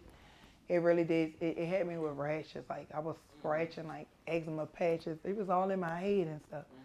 So yeah, it's have different meds for everybody. If you have, Bonnie mentioned, like, if she would have stayed together with him, be careful about names, they would still have to be mindful of having unprotected sex. Mm-hmm. Because they don't Really? want Between to the two? Yeah. Yeah. Because you can. Remember I told you I just was still was reinfect having, each yeah, other. remember I told you I was still having condoms. We had sex Right. and I was having condoms with him, knowing that he wasn't still going to seek treatment.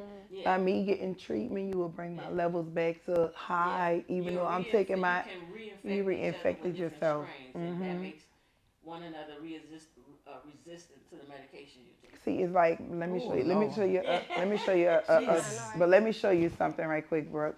See, like, how I got like non-dissected and So even when you're taking your medications, you still have to So be if she mindful. was healthy, he was healthy, they still should use But protection? it, like if be by me taking treatment and he not taking treatment, he still could have been affecting me while But I she's was saying still both taking of y'all could have treatment. been So taking let me treatment. make that clear too, because being undetectable is the goal.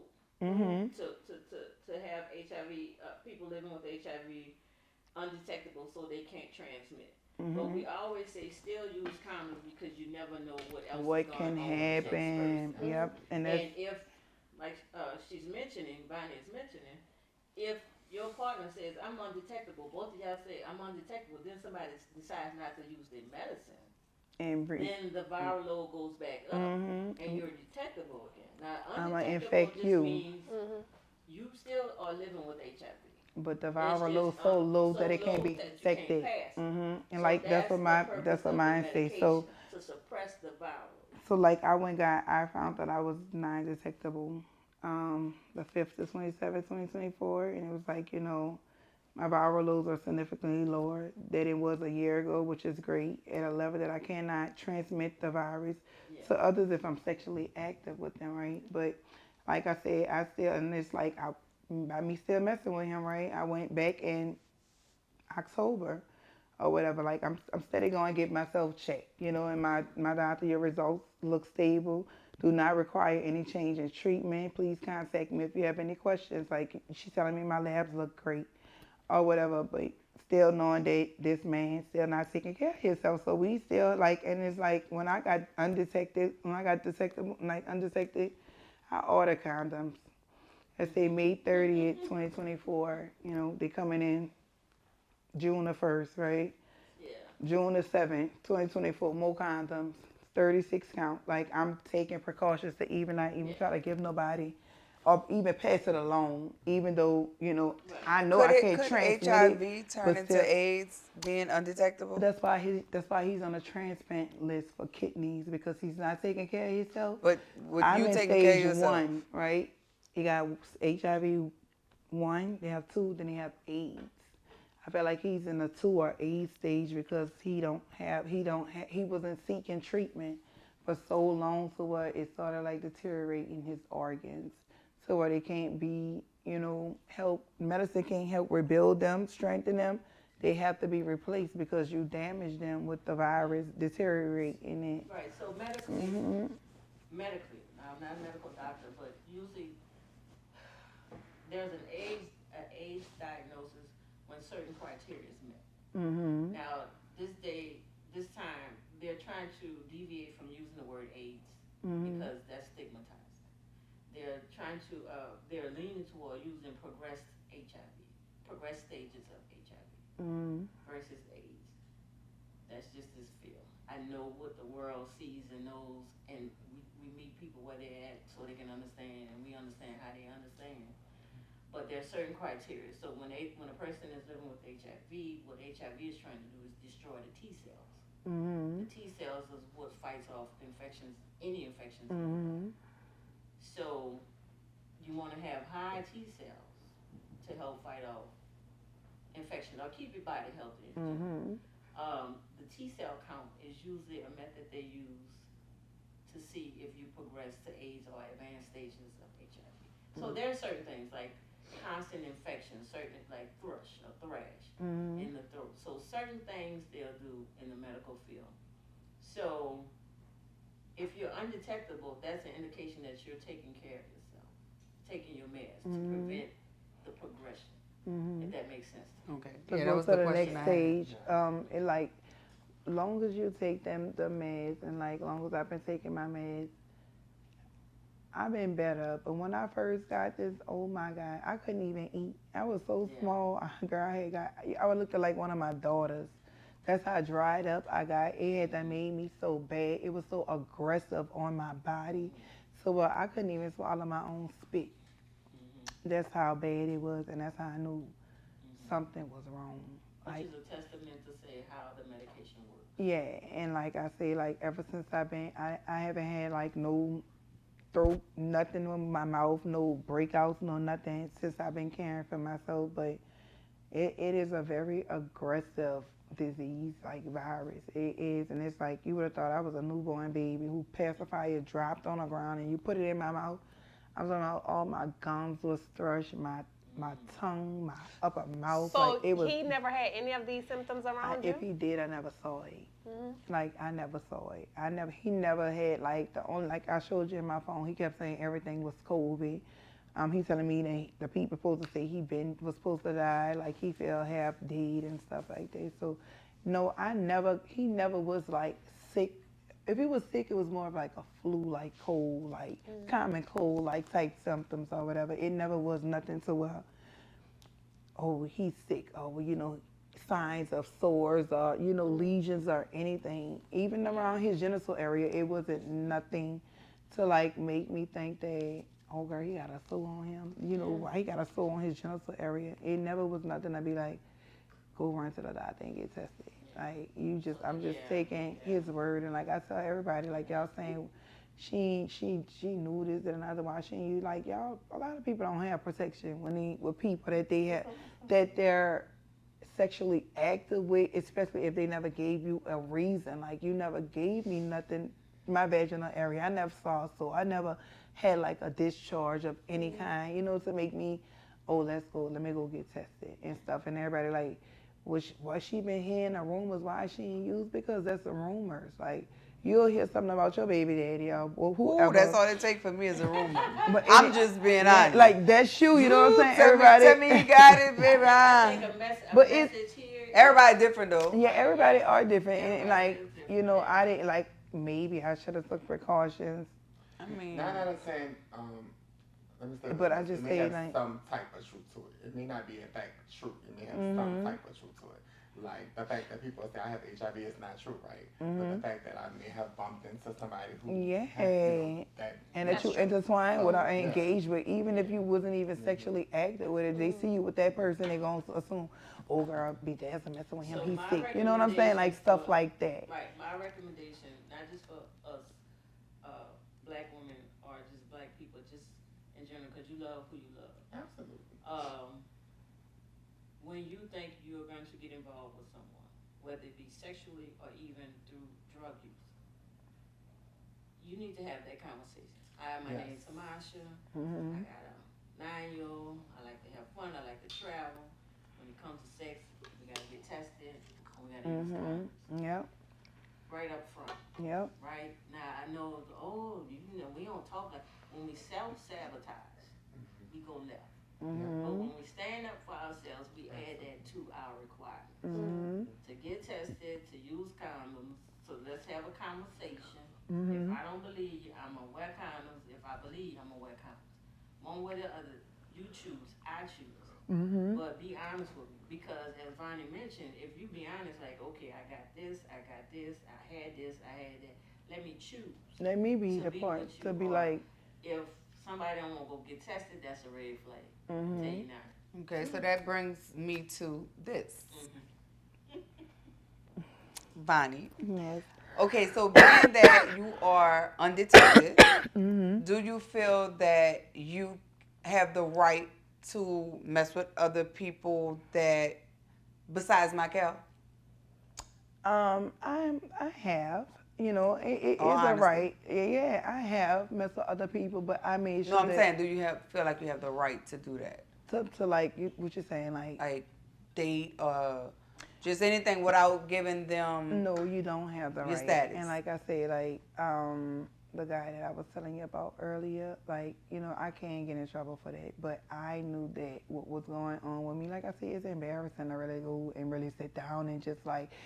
And then it's still fresh for me, right? I just made 2 years in March or whatever, you know what I'm saying? So I'm still fighting, but I know to take precautions, and I knew that once I got that email saying what it said, that I couldn't transmit it and that I was non-detectable, and then I went back in October, just keep on going back. So girl. So yeah, like I feel seen like you put a banana where here. Yeah. Right? And a lot of people they seen that video and they went like, crazy. Vonnie, But it's a lot Vonnie, of where people I choose Vonnie not at? to do. It's a lot of people I choose not to And this is deal before with. you came, your status was made aware to the Yeah. public. It's a That lot of they people. saw, girl, I don't even know how you did it, but you did it.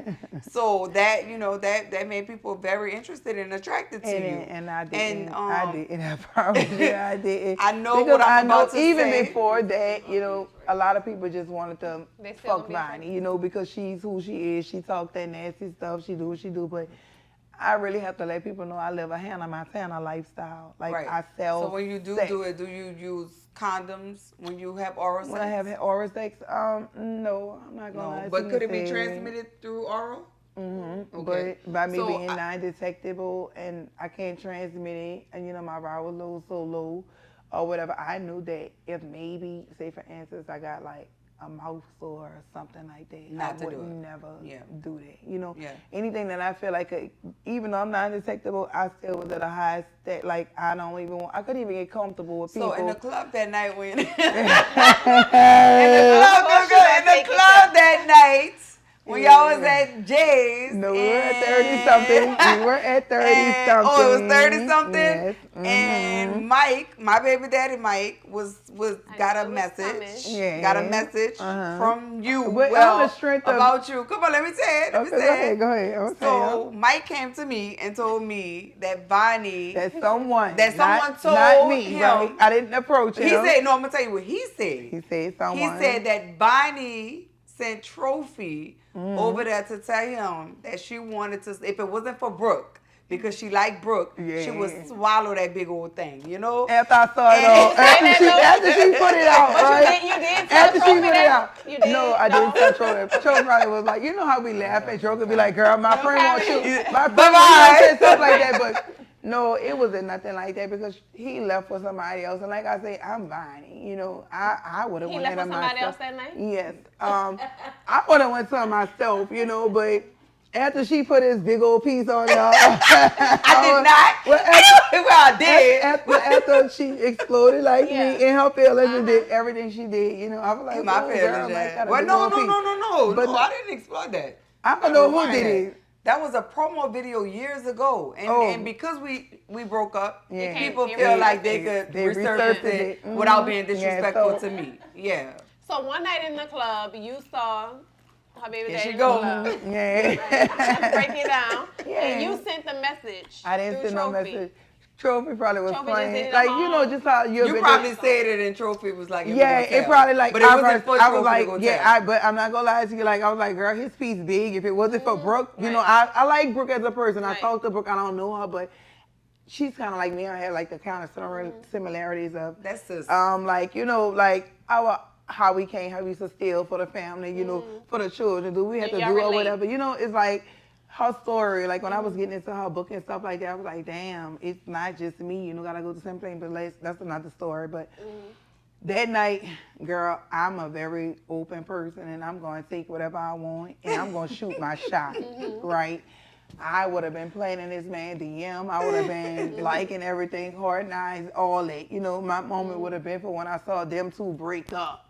A shoulder to cry on becomes a dick to ride on, right? Right. So I just feel like me being Vonnie, I would have went at it. I would have went for it. And when Trophy was like, because bitch, I told Mike, I said, bitch, don't do that. I don't want no Mike. I said, because Brooke saved him. If I would have been, I'm not no fake ass bitch. I'm not about to be in your face. Hey, Brooke, I love your children. This and I love you and all that, knowing that I'm fucking somebody or trying to fuck somebody that you just was in love with. I love y'all family, y'all structure, y'all black love, excellence and stuff like that. I would have never did that. I would never been talking to you if I wanted to do that. Right. So, So you I bought didn't the. send the message. No, I would have. She I said need it. somebody to talk She to said me, it, girl. but But she my didn't own- tell him to go. It was relay like that. verbal. It was like more of like a conversation. So amongst nothing us. happened Like, there. no. So nothing happened there. He left I'm with sure a lot of people He have left that with someone that was with me. He left Yeah, with your I friends. left them Yeah. and went home. And And where he they ended went, up they going went to with your go whatever they went. And he to. was impressed. He was impressed. I think it was the banana because didn't the girl that he leave with, that's your friend, he also told her that you tried to. Yeah, he saved the trophy on that message. He or was just whatever. running around So telling she everybody. came- Vonnie won. Yeah, and she came and she was like, you mess with Michael, you ever? I was like, girl, no. I say, it's baby mama stage. And me and Mike grew up in Marrero. I don't know if you know I'm from Marrero Project too. Mike from Marrero. So I just felt like, it would have been something that would have been happening long time before you because he hung with all the hood niggas or whatever. So like, you know what I'm saying? Girl, no. Yeah, so I said that to say, if Mike would have, or like this would have been a thing, right? Mm-hmm. And Mike would have been interested enough to, like, Vonnie, come, do this. Mm-hmm. And she would have, even though she undetected, she still is positive. Mm-hmm. And if that would have transpired, and then, like I say, me and him was dibbling and dabbling, that comes back to me wanting to get on prep. Mm-hmm. And that would happen between them. He don't know. She's fine with it because she's undetectable. And I know and I then can't something, whatever happens, and he come bring it back to me. Like, that's how things is starting. That's how easy it That's can how be. easy. Yeah. Yeah, that's a domino effect. Exactly. So So even if she prep is recommended, y'all. I'm gonna tell my doctor put me on it. I advocate for a prep. Mm-hmm. I'm Okay. just an advocate for a prep. Yes. For a prep. And I'm saying it to say because you take control over your own body. Yeah. Right? Even though 'Cause people lie. recommend, use condoms, it may be a moment where you don't have condoms. Or it might bust. Yeah. It may be a moment where it's just heat in a moment and just whatever. Y'all know how it goes. That's We what all I have been say. And that's sick what and I all say, this, that, all that like, kind of stuff. yeah. I'm telling you, I only can speak from We my all own tried it. experience. Mm-hmm. I've always Probably been not. on the other side. and Try I what? think We Vonnie- all put ourselves at risk at one point in At time. one point in time, Or we yeah. just To everybody- practice contract abstinence. HIV. And like I tell people, y'all, like a lot of people talking about she could Or have we used just practice condoms and this and that, abstinence. but a lot of people, y'all don't even go walk So you in never the store. had sex without a And- condom? Oh no, I have. I'm not Okay, saying so that. therefore we Yeah. all put ourselves at risk. Once, Why I are we mean, pointing to at me least saying once we in all- your because life. you miss, No, she don't do nothing wrong, y'all. I do. I I don't. What Vonnie was talking about, like she's sharing a story for a reason. Like even though she's coming out of anger. Her story, yeah. Your Yeah, story, like, it's- I tip my hat to you, how sis. we I'm not gonna lie to you. as women and as the public in general protect yourselves. I mean, you hear in prep, you got condoms. Yeah, go to the Conversation doctor, is like, necessary, please, not like, assumption. for real. Don't let the heart supersede. Like, what you ooh, gotta he look protect clean. yourself. I She get look that. clean. Everything that look She good. look healthy. Yeah. Because you look healthy as a Yeah. motherfucker. I ain't gonna lie. I'm And like, ain't not nobody big never knew I fine. had it, like, and Yeah. it's like because I And took care of what I was just myself, saying, so Fancy, nobody could. Just because detect she came that I had out it. and, Vonnie came out in public, that ain't gonna stop people hitting on her all. He like it got even worse though. Until she. And like it got worse said that it. like, I said niggas after like they they blowing like that DM up. they like I respect you so much for coming out to even let us know what the hell going on. Really, like this shit really home now. Like Yeah. it done shook up And I so think- many people. And I think for me, like people run with the story like, oh, she was. I'd rather know what somebody's dealing with, so I know how to move. You know what I'm saying? So to clear up the rumor with people be like, oh, I had a friend that I was excited because I knew I know Yeah. to always use Not to protection. do, like, Or yeah. whatever the case That'd may be be. awesome. You know what I mean? Yes. Us are laying down with men who y'all don't know their Yeah. status. And a wake up call too. When you go to the doctor, like when I go to my doctor for my regular checkups, and she like, how many partners you been with, this, that, and be like, what's their status, right? And I'm like, I guess it's negative because I'm negative. And she says, no, we're going to put it's unknown. So that's a wake up call for me because that's the true fact that it's unknown I'm glad because you say do that. not know. When we doing our HIV testing, we ask the question, have you had sex with a person that's living with HIV? The number one answer, not that I know of, verbatim, not that I know of. So we have to say, is it okay to say yes or no? So they'll say no because they don't know. That's the truth. You don't And know. the You other don't thing, know. too, You is don't know what we people see tell you, sometimes and that's what I is, tell like, people. The gentleman, my black men, and I'm not dogging y'all. Yeah, I say whatever your girl status is, that's your status. That's Yeah. not the That's truth. not how it works. Not the truth. Everybody has to get tested. And just to go back to like saying, okay, well, if you tell me the truth in the beginning, then I'll make a decision. The other part to that is you record that conversation. Because Vonnie could say to somebody that she's living with HIV and they be like, oh, I'm in, I love you, this all good, I love your style. And if something goes left, They're gonna say she then didn't they're tell going to her. the It's police gonna fall station on him. and It's say gonna fall she's on trying me. to infect me with HIV. But you agree, where's the proof? So that can be any other disease, like, if you have HPV, herpes, HIV, the ones that's not curable. Yeah. Record it. Yep. Record it. It sounds crazy, but record it. Yep. You want the police with their body cams on, right? Yep. To prove that they beat your ass. You record what you saying and agreeing to, or they're agreeing to your situation. I record it. Go beyond text messages. Record it for your sake, because it becomes a he say, she say stuff, she say, but take care of yourselves. Conversation in the beginning. You got to say, this is what I do. I like to get tested. I like to use condoms. I like to stay monogamous. Oh, I fool around, but I use condoms. If we're going to do this one night thing, we're going to use condoms. And so we get tested. Whatever it is, you have to have those kind of conversations. Be realistic with yourself. So in your profession, how do y'all mentally prepare a person for that conversation? Because Vonnie, I know that's probably have to be one of the hardest conversations Girl, ever. that is the hardest conversation. So I mean, I know how it's do you easier said than prepare done. yourself? For Yeah, real. it's really easier, and that's why I keep telling everybody when they're attacking me, saying, "Why is she just coming out now?" Like, girl, they have people that died, like people that take it to their grave. You know, I came out because I was angry, I was frustrated, I was betrayed, I was let down, I was sad. You know, I'm thinking about like my future. I'm thinking like in the back of my head, I could hang up this marriage, you know, my wedding dress, my dream dress.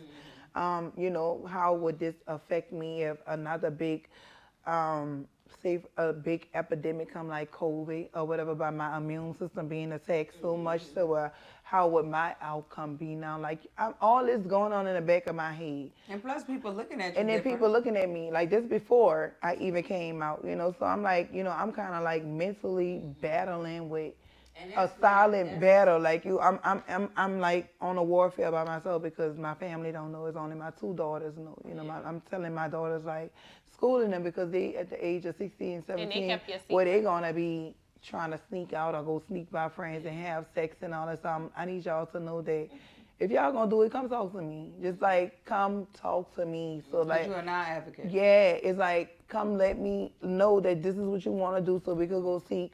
I could show y'all the proper use of how to put on a condom. I could get y'all condoms to carry with y'all self. I can even, you know, birth control to help y'all from prevent y'all being 16 and 17 and pregnant with a baby or whatever. Like, so would you encourage your daughters to get on PrEP?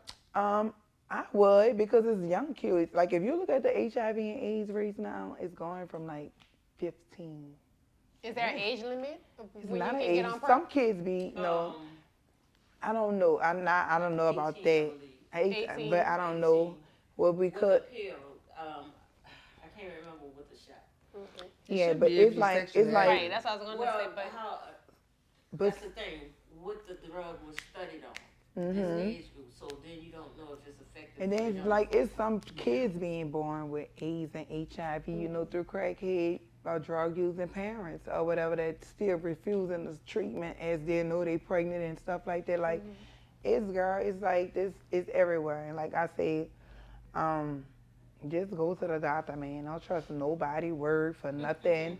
Don't, like, if you hear it, it got to be some sort of truth, because ain't nobody saying it. You know what I'm saying? And I wish that I would have took precautions and went, maybe, you know, like when it was a rumor in 18, 19 or whatever. And like I say, I could bring you through my mind chart from 09 all the way to 22. It's negative, but when I got sick and went to the hospital in March, that all changed for me. So no social media stuff. When was the last time you had a conversation, like a one-on-one conversation with the guy? Maybe when we made the agreement around the time of me being diagnosed. I mean, no, y'all last conversation? Are you talking about with Michael? Yeah. When I got diagnosed.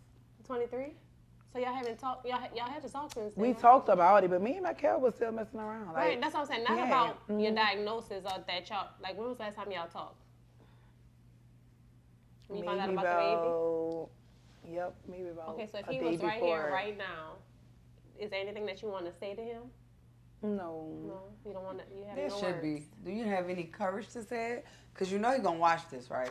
I asked him, you know. Without being angry. I asked him the question, and I wasn't angry. I was just more of let down, and I'm talking about on social media, you was furious. Like, yeah, like now, I wouldn't have nothing to talk to you about, because you still living your life. Like, you still going on with your life, and you secretly hiding a lifestyle from me, and that's why I think I exploded, because of betrayal. It's nothing I have nothing to talk to you about, because you're a compulsive liar. Like, you're basically a manipulating, love bombing, narcissistic man. So whatever you're trying to tell me now, I don't want to hear it, because it's just too much going on. It's too much been taken from me, and I just feel like you just don't care. So what if you ain't care in 2017 about yourself? Why would you care in 2025 about me and how I feel in my feelings? It's not nothing you care about. Because if you cared about yourself, we wouldn't be here right now today.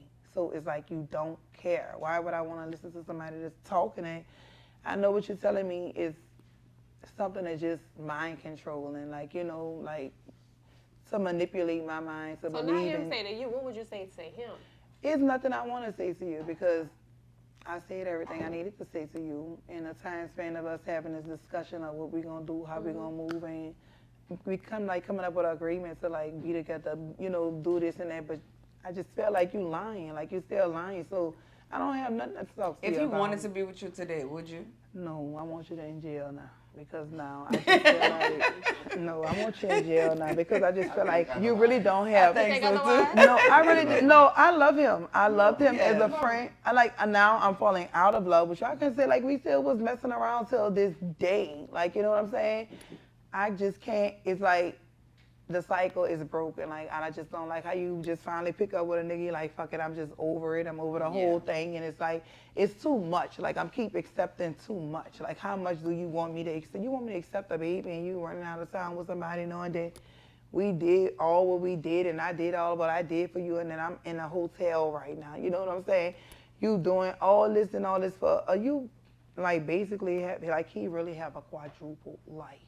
It was me, the pregnant girl, and 2 more other girls. He was. You're a very pretty girl, Vonnie. Like, I'm looking at you, and thank you are you. really, really pretty. And the pink hair is just doing you a lot of justice right now. So you know that you are healthy right now.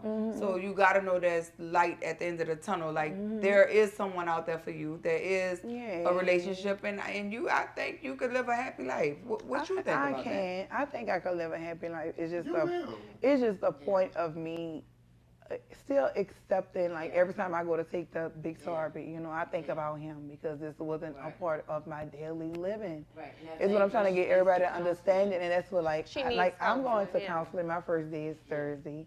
I finally, since it's out, I really don't have to be running and ducking and hiding, and you know. It's out now, you know. It was gonna come out one day because I don't care who would have saw me in a hospital go and see about a sore or something growing on me because I know I want to stay alive. I know I want to be healthy as long as I could be to keep a long lifespan, knowing that I'm still living with this or whatever. I'm non-detectable, but I'm not negative. So as everything reminded me of you, you know what I'm saying? So that's kind of like triggers dealing with this this sickness. So the way I exploded, and it's like I exploded bad, and like my family found out. My family But I don't didn't want know because all of this. someone did like they pass judgments and comments like, oh, make sure y'all Lysol everything down after the interview. Make sure, and that's where I'm coming with It's you. not gonna I know it's very ignorant, very very ignorant. I gave you the longest, tightest hug. I know how you gotta be body fluids, but with her being healthy, because I want her to find love. I do. Right. With her being healthy and her being undetectable. In your profession, would you say the next man that wants to come along, everybody knows most people, majority of people know she has it. If she meet another man, she would let him know her status. Would he be able to live a great, healthy life without Yeah, getting that happens. There are a couple. I just wanted to be Yeah. said Right. So, on here because when she I don't meets- want nobody to. Yeah, when she meets or anybody else that's living with HIV meets somebody that's HIV negative and wants to start a relationship, as long as the two are accepting, consenting, and understand she's disclosed, say, hey, not that, hey, you see me, I'm the rapper that. She literally had to say, I'm living with the HIV. He said, cool, okay, whatever. The communication, here's the plan. This is what you have to do. I'll bring him all to the doctor with me Here are to some hear the options. lab. You know what I'm saying? Yeah.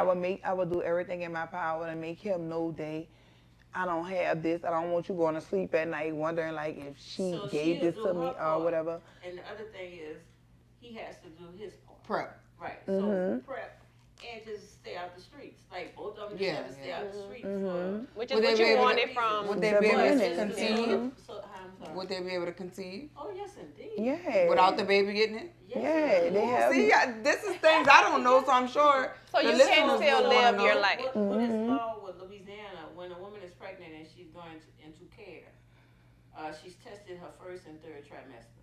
to see if she's living with HIV. If she is, then she can be put on certain medication to reduce the transmission of HIV to her baby through birth. Another option can be as well a C-section, because it's the vaginal birth being exposed to. Oh, so the baby only get it through vaginal?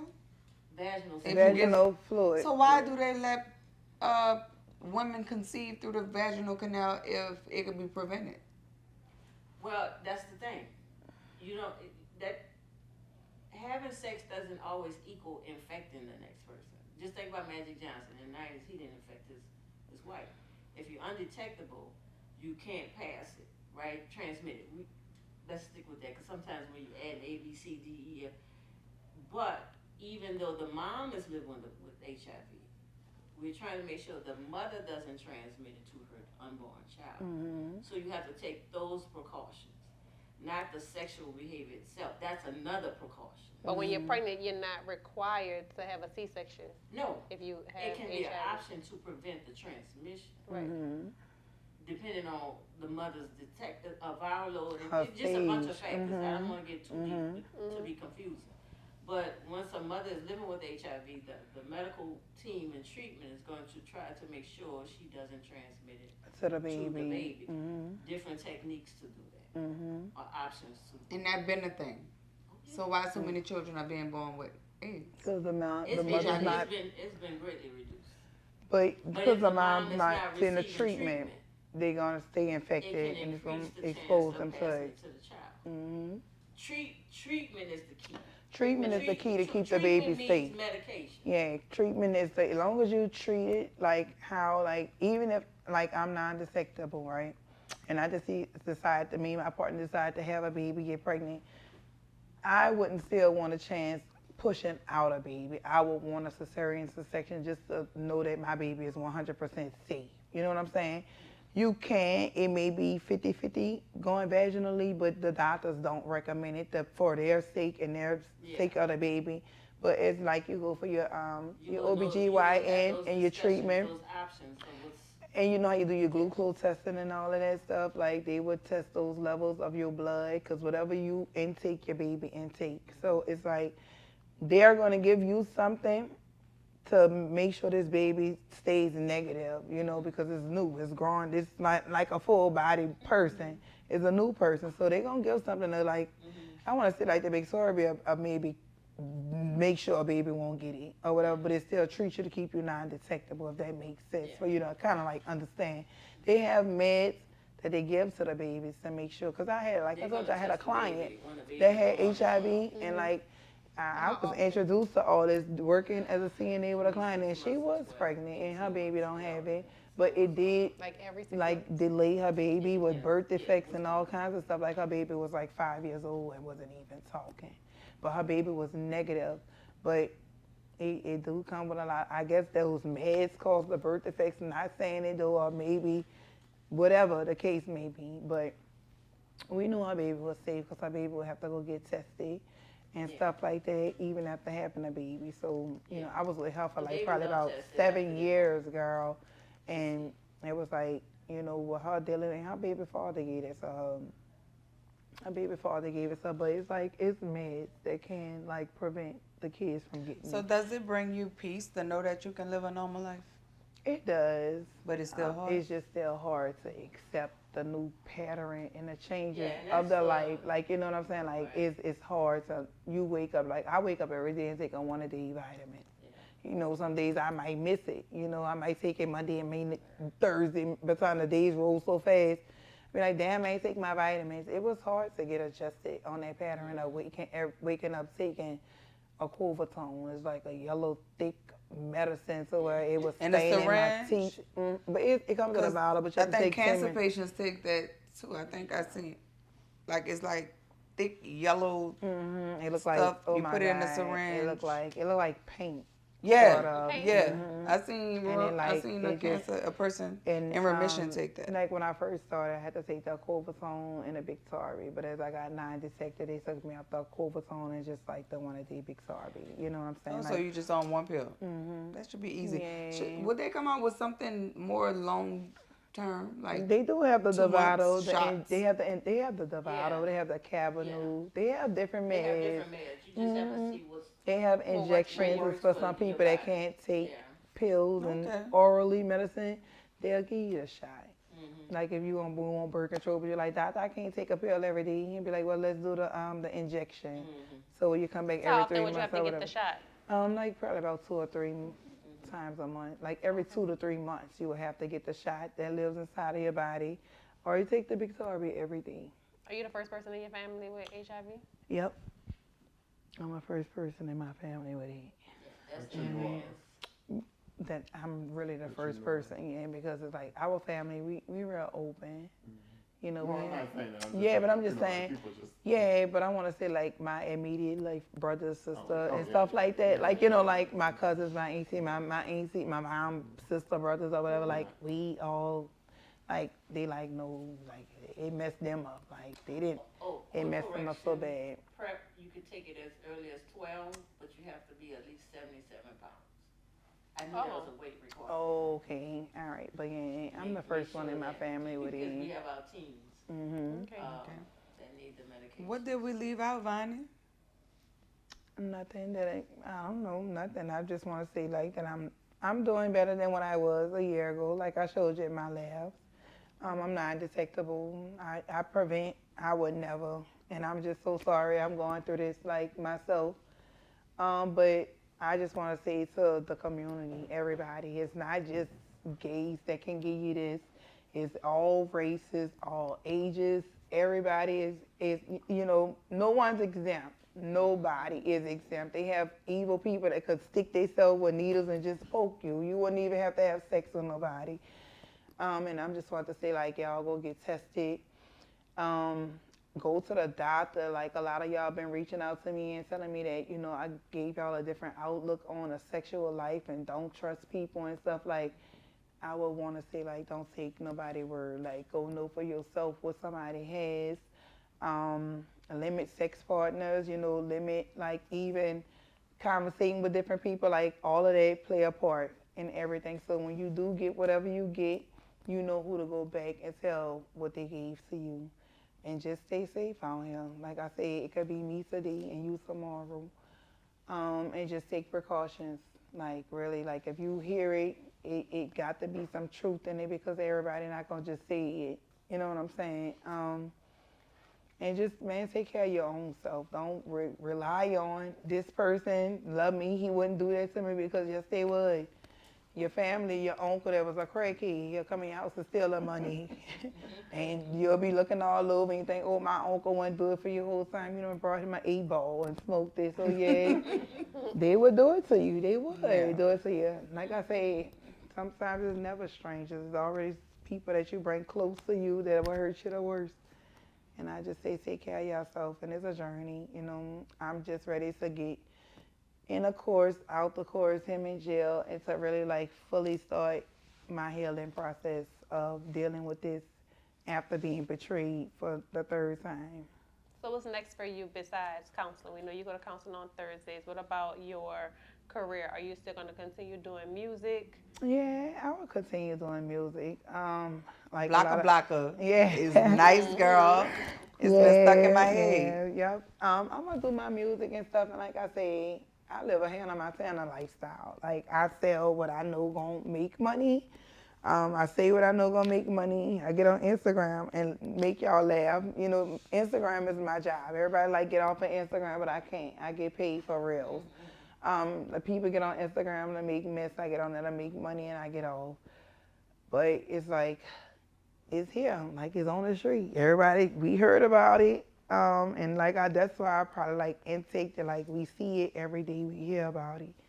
But we ain't never think it'll be us. Even though we saw like the shade room and 15,000 new cases in California, 5,000 in Texas, Louisiana, we always #1. And you never think that it wasn't like a spread like that.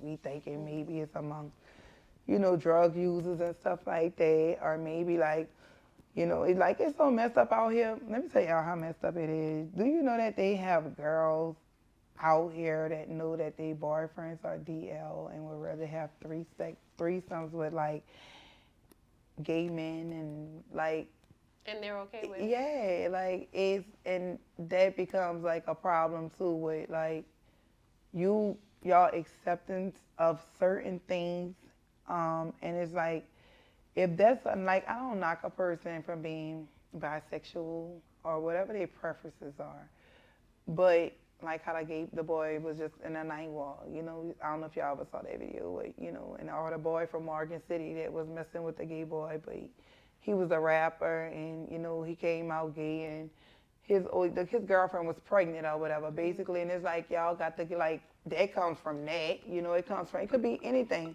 Everybody was like Michael was messing with boys. I don't know if Michael was messing with no boys. I can't say that. I never saw that or whatever, but it's like, man, just be careful. It could come from anywhere. It could come from me drinking with a sore in my mouth with blood and then you drink behind me. Like, it's not no way that you cannot catch this stuff. But like he intentionally gave it to me though. So, are there plans for you to drop the charges if you get an apology, or? No, I'm not dropping nothing. I done went in there already. Full I'm just full going through it. I just feel like you just keep like, it's just lie after lie and betrayal after betrayal. So there's nothing could change your mind? There's nothing that could change my mind. Like I'm not, like, he pulled down some of my music and all kind of stuff since I came out. And it's been more of like, he felt attacked. But like I said, their family and all them people knew that this boy been sick. And then they all on Instagram saying this, saying that. You know what I'm saying? But y'all been knew he was sick. Y'all just didn't want it to come out. Like they protecting the image and they worried about the money side and him taking care of them and stuff like that. But y'all not worrying about the people he out here destroying and hurting and all that. Like he's a real monster, bro. Like it's just not me. It's just that I got to be a voice for 30 people. He infected you. Indeed, he's a monster. Yeah, and you had acknowledgement. Like I said, if you would have took care of yourself, or even would have told me you sick, for me to go get on PrEP. I loved you enough to where I probably would have stayed with you. I'm not gonna lie. What does it take for someone to get arrested when you report it? It becomes he say, she say. Yeah, until we put all the evidence. evidence. Proof of records. Mm-hmm. So you're gonna have the court order the confident, because HIV results are confidential. Mm-hmm. So you got a court order. Then you have to show proof of the timeline. Mm-hmm. So does he have to get subpoenaed, or do he get arrested and then they go to court from there? He can get arrested, and when he has a court date, then that's when the proof. So right now, is there a warrant for his arrest? Mm-hmm. Okay. Yeah, there's a warrant in Edgar, Orleans, and Jefferson Parish. I even contacted the infectious disease department to let them know.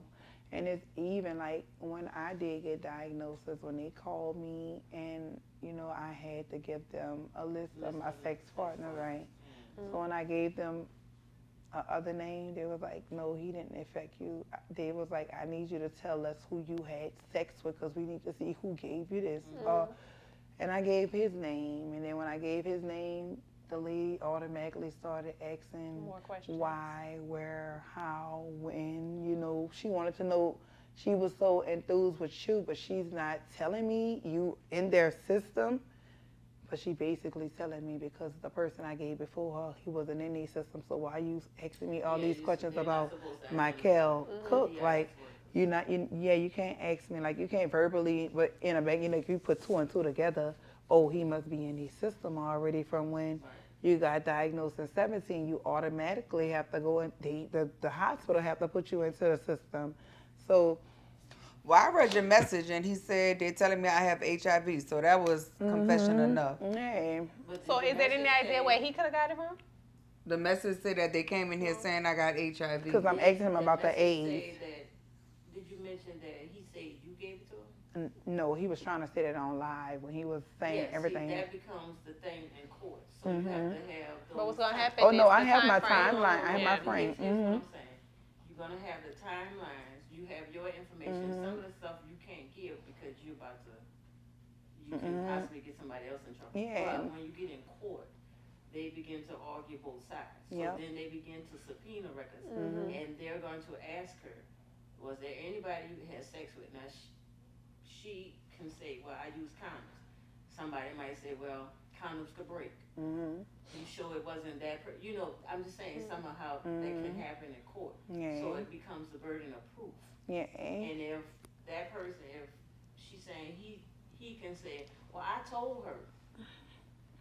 Where's He the didn't proof? tell him, but so that's- did you heard when I mentioned when you get proof, record it. And that's why it's on my phone right there with me Yeah. showing him You asking showing him my diagnosis from the previous year, but me keep hearing this and me keep asking you until I go into the following year and I get So diagnosed. some of the stuff she's showing in I don't want to say she, but Vonnie's showing in her text message, that's the stuff will come up in court, along with a lot of other stuff.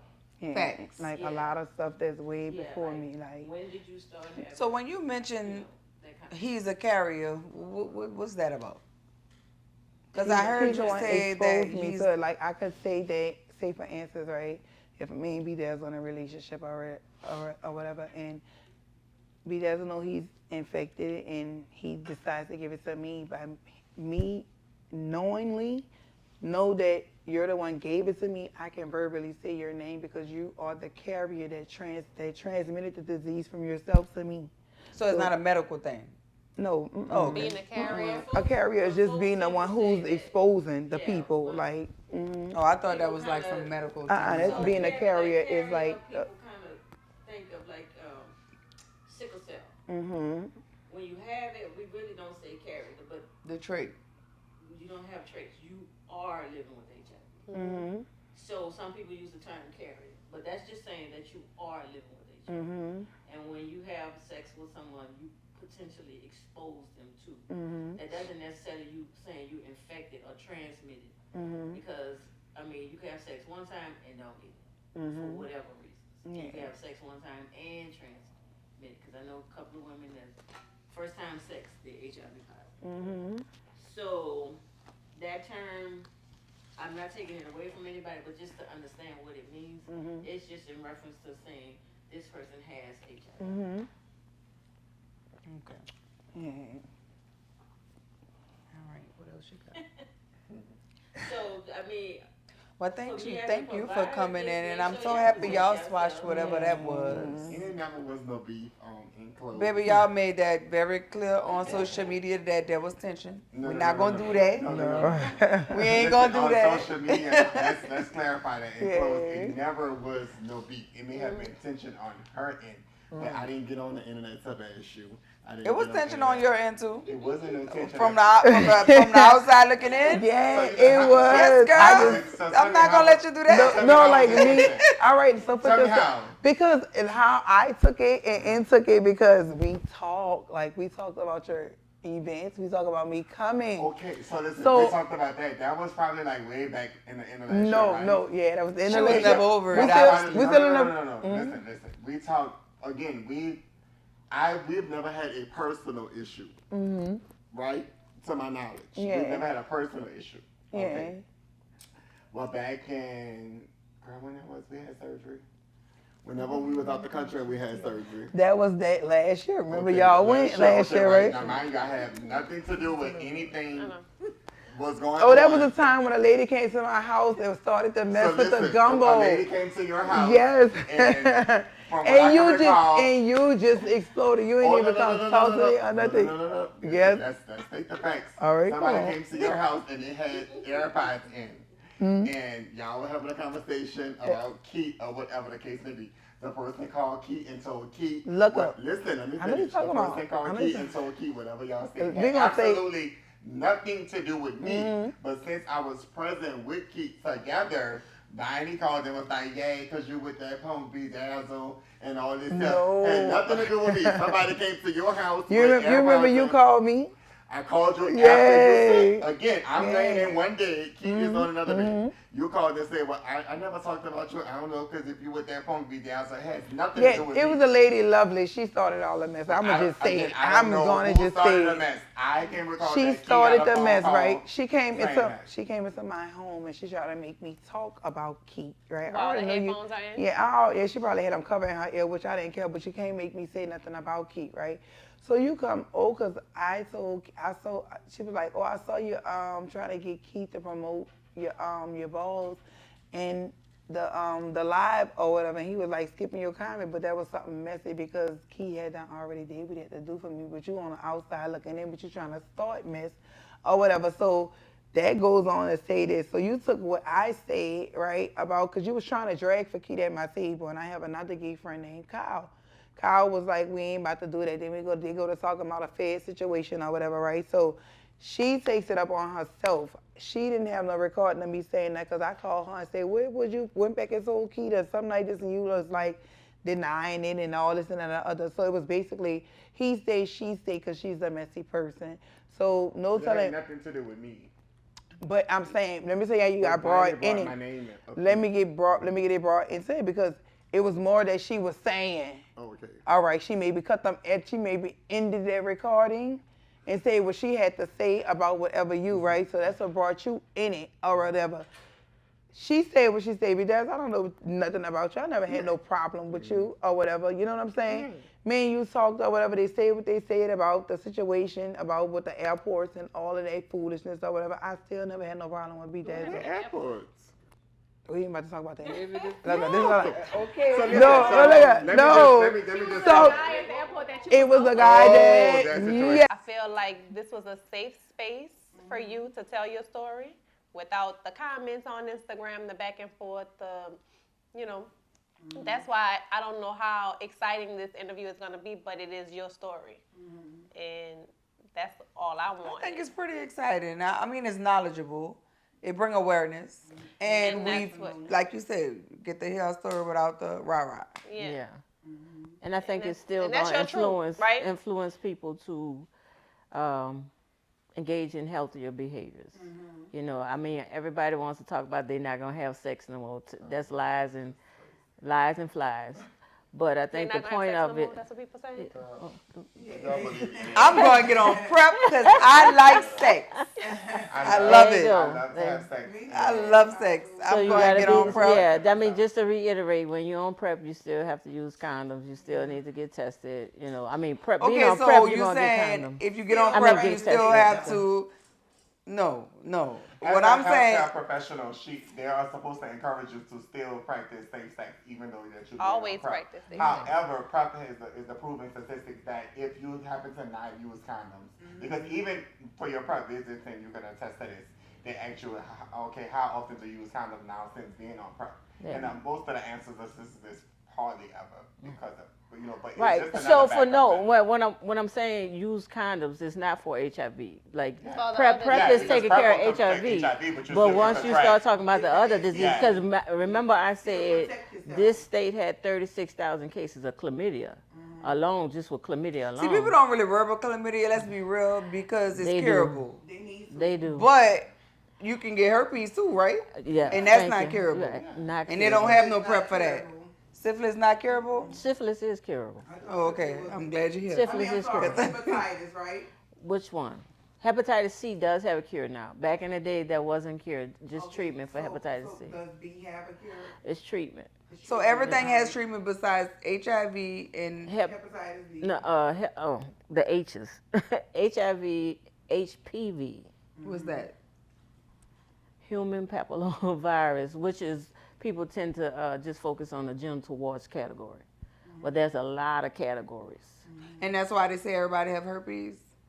That's different. That's HSV. Different simplex. That's HSV. So you So have what's all HSV? herpes simplex virus. Yeah. And they say we have it because So sometimes you may have a right, cold so you sore. have oral, that's what it is, you have but it's a oral different simplex. herpes and you have genital herpes. So oral herpes is tend to be neck up, right, and genital is in the genital area. So it necessarily doesn't just have to be on the penis or the exact vagina. It could be like in the crouches area, like the symptoms, the blisters and things like that, and it can be in the anal area. Oral. But the thing you got to understand about herpes, you can get it without sexual contact. Oral. So when you have the fever blisters and the cold sores, that's considered oral herpes. So if an 85-year-old grandmother kissed her 5-year-old kid, having an outbreak, her 5-year-old grandchild, 85-year-old don't have no kid, but a grandchild, the grandmother can transmit it to the kid by kissing them in the mouth because they have a blister on it. So skin to skin contact.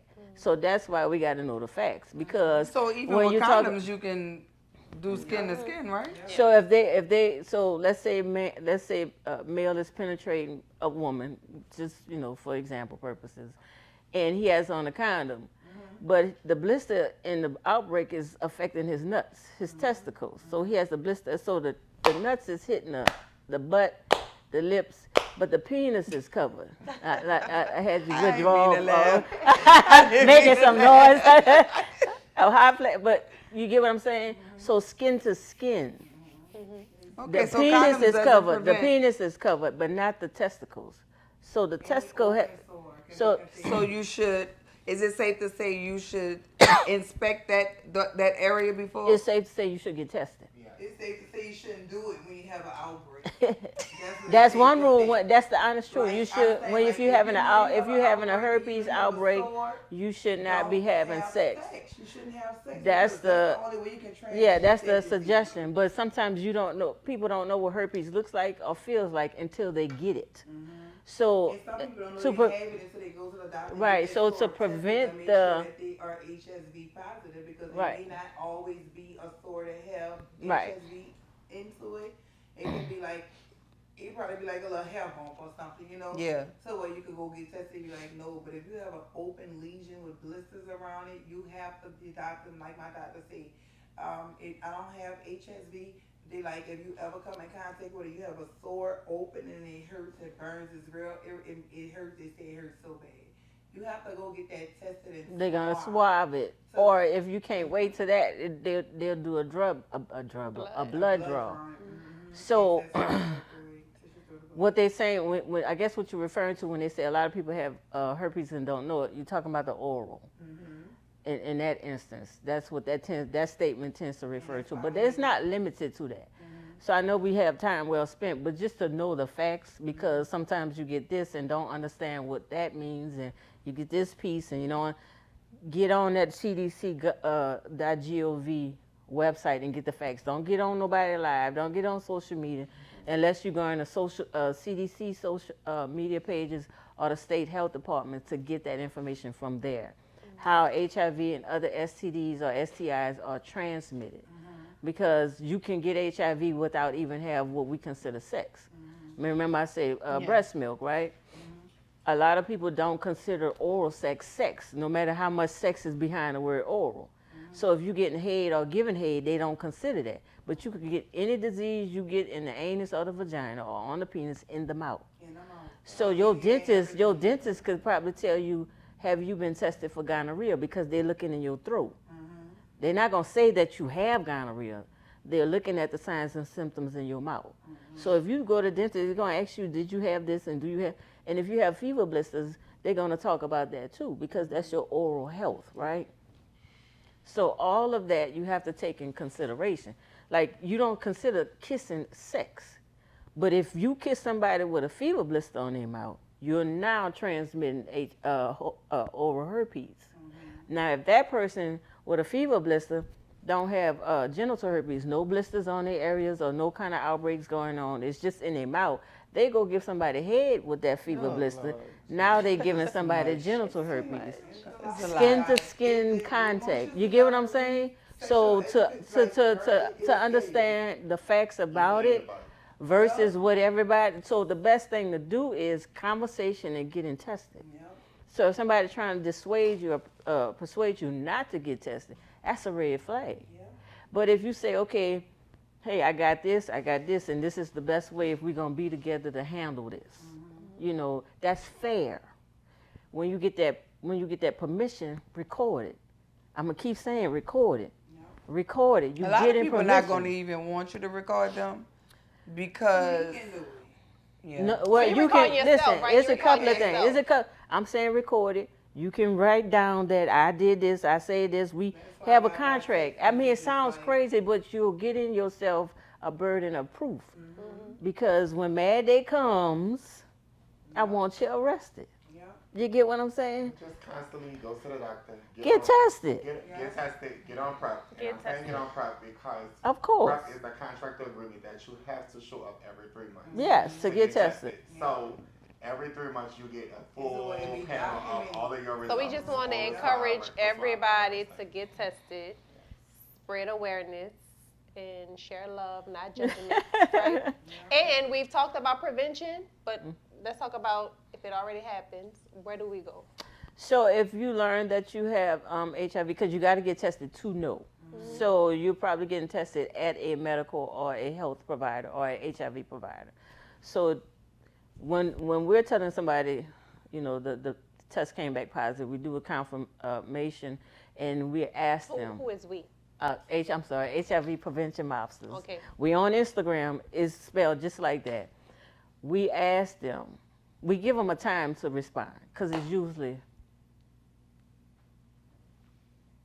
right? When you hear it, Your mind go blank. you go blank. They go, so we sit and wait till they ready to say something or hear something. It is literally, like you have to sit and wait, you heard? And we had to bring families in, because now people are, you got to use this toilet, you got to use this set of dishes, you can't wash this because you're going to get the grand, you know, we've had to do that. My mom used to come So- out and spray and bleach. Right, so the education part, we get them into treatment. Like, since we don't provide the treatment services, so all of the providers that provide treatment, even the VA or optional or the other private providers, that's what we're working with. We want to know what you're comfortable with.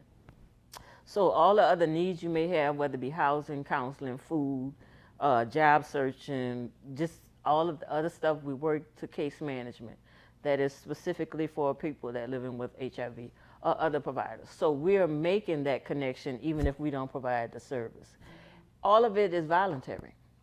But the moment a person knows that their status means you have been formally given it, received it, you are legally bound to tell the next person that you may put at risk.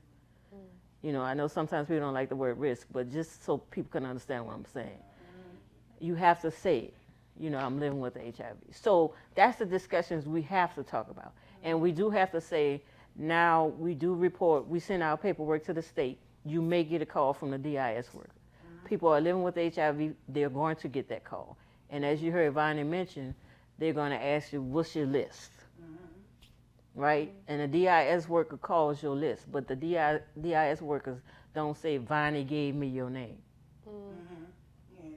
They don't say that. They say you have possibly been exposed or to HIV or even syphilis, you know, the other diseases that they make those phone calls to.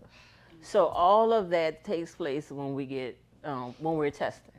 The tests we provide, we test for HIV, syphilis, and hepatitis C. And it's the same process. Once, if it comes back positive or reactive, we get the person into care and treatment if they want to go. But we have to tell them legally now that we have to tell them these are the legal requirements since you know your status. So whether they want to go or not, you guys have to report it. Yeah, we have to submit the paperwork. And that's, and we explain there's confidentiality, meaning like if Vonnie come get tested, we say, Vonnie, okay, I'm not telling Brooke and all of them your business, but the state has the right to know the paperwork because we have to submit it to them. And the state reports it to CDC and all that kind of stuff. So in Louisiana, one thing they're good with is the surveillance, meaning tracking statistics, tracking cases and things like that. That's one thing they go with. So where could they find your office? Are you located on the West Bank? We on the East Bank, in Gentilly area. Okay. We are across the street where the old St. Bernard project used to be. It's Columbia Park now. So we are on Hamburg Street, 3829 Hamburg Street. If you go to our Instagram or Facebook, all of it is HIV prevention mobsters. And they really follow me behind your post already. So it has our phone number and our information, and on our pages we do facts. We try to keep it light. We keep it real. We meet folks where they understand. You know, we tend So to for have some people who may not want to come to your place because everybody know what it is, do you go to them? Like in we do secret? mobile, we do in the community, in different spots, once a week, like 3 times a week, on the West Bank, East Bank. But also we're not to the point where you have to come to us. If you're on the West Bank and you find a spot on the West Bank, please go. We just want to make sure you go. Yeah. to get yourself tested, or if you're living with HIV, get into treatment, or seek those case management spots. And we have like barbershops, beauty salons where we provide free condoms. So where we can't reach out to you, we set up with the barbershops, give them a fishbowl, and you get them out of there. So whatever we don't provide, we collaborate with. Do you have anything get to it say in done. closing, Vonnie? No, I just want to say thank y'all for letting me come here and tell my story, tell my truth, without so much chaos. And I do apologize to you again, Bedazzle, and I do thank you. I got you. And I look forward to working with you guys, along with this journey and moving forward with life and stuff like this. So, Well, so I want you to know, because I've reached out, and like I told you before we started, I know you got a lot on your brain, but know that there is help. Like, I got people asking me, just let her know my phone number. I'm talking about black women living with HIV to help. Because sometimes it doesn't, been reaching out yeah. to me, and there's a lot of people, like, I'm even in the club, and it's like a girl, she walks up to me, like, I've been having this for 14 years. Yeah. I had 4 kids. None of my kids don't Right. baby. Right. It is like people like, it's like a lot of voices want to come out and say who gave this to them. Yeah. There's a lot of people that's like using me in my mouth, like my vessel for the better of them to even won't be brave enough to step out and do the things I did, or even seek for help publicly.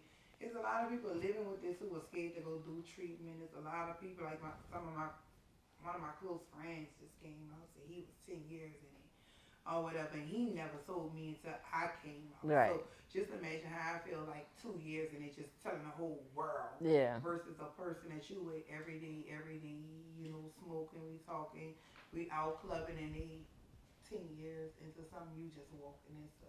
Like, but like I said, I just thank God for my supporters, my family, and friends for like just on this helping me on this journey. So like, you got that. Like healing, like I'm coping, learning how to deal with this. Like it's a mental challenge. Yeah, it is. It's very mentally challenging to even deal with this just in general before even coming out telling everybody. Yeah. It was a solid battle. And that's normal. But That's normal, and I just encourage that you surround yourself with a village that's genuinely will take care of you and be there for you. A lot of people won't come around acting like they want help, but a lot of the listening ears Yeah. come around and be around after they leave from off the setting. So it's like, who to keep around you. Like I don't want nobody to come around me to just get an update on what's going on, So like I say, it's new. It's a journey. I'm still intaking it still to this day. I think about him every day when I take that big Barbie, and I just want everybody to stay safe, man. And that's all. That's all I have to say about it. So here at ToasTeas, we're about to close things up, but we do want to express our gratitude because you coming on here definitely enlightened a lot of people. I know I'm one of them. We appreciate your story. You're helping so many people. So continue to be a voice. Continue to be an advocate. And this wasn't just about us following up on your tea. We ToasTeas, but it wasn't us just trying to follow up on your tea. We because we to talk about it, to really like get it. Not only the safe space, which is the key, but we could have just interviewed you. We decided to bring in a specialist because we were begging. It's not somebody please add not, a specialist. Yeah, it's not just about the tea. It's about education because someone could be at home fighting this battle silently also. And with HIV prevention monsters, right? Mobsters, like the mob. They can help you if you're homeless. They can help you in that area. If you need transportation, can help you in that area. If you need medication, can help you in that area. If you need consultation, they can help you in that area. So this right here, I do strongly suggest whoever's watching to follow HIV prevention mobsters because there's a lot they can help you with it. And I know I'm not tripping when I say everything is confidential, right? Yes. So if you want to remain confidential and you just need someone to talk to. Yeah, inboxes. Yes, inboxes. And Vonnie, you are an advocate now, so you are helping the girls that's coming under you, right? Yeah. So Your voice, girl, like, don't hold this one. You're not by yourself. I found out this stuff. You're not I'm alone. by myself. Yeah. You're not alone, and you don't have to. Since I came out, I just had so many great people, advocates, even like the people at Ryan White House, different houses, they come and contact me, like, Yeah. you know, everybody's just trying to step in to, you know, see what they can do to help me along this journey. So I know a lot of people probably made fun of the fact that you have a GoFundMe, but is it still there? Yes, it's Would still now. share it with the people, because I think donations are needed. Yeah, my funny is in the link of my bio. I have so many burn pages. Girl, oh my God, so many. We people GoFundMes? Yes. Oh, yeah. Oh, man. Like it's crazy. Like people really. Maybe a cash app. People like Yeah, do rejoicing Cash off App. of me. Yeah, Tell them my your cash Cash app is money sign BOG bookings BOOKINGS. And I just left. You know, I raised like almost $4,000 myself. But I That just goes left to it show there you are loved. to And I just, think because you have such a voice, Mm-hmm. especially in this community in New Orleans and even outside, you probably should think about starting some kind of nonprofit, some type of awareness group. And she can help you. This your girl Yeah. right here. She can help you with that. I want to start like advocating for You So definitely whatever you should. need, this I who you can go to. recommend them to her Yes. to know that you have a space, you can Yeah. get your medication, everything is Yeah. all into one home right there.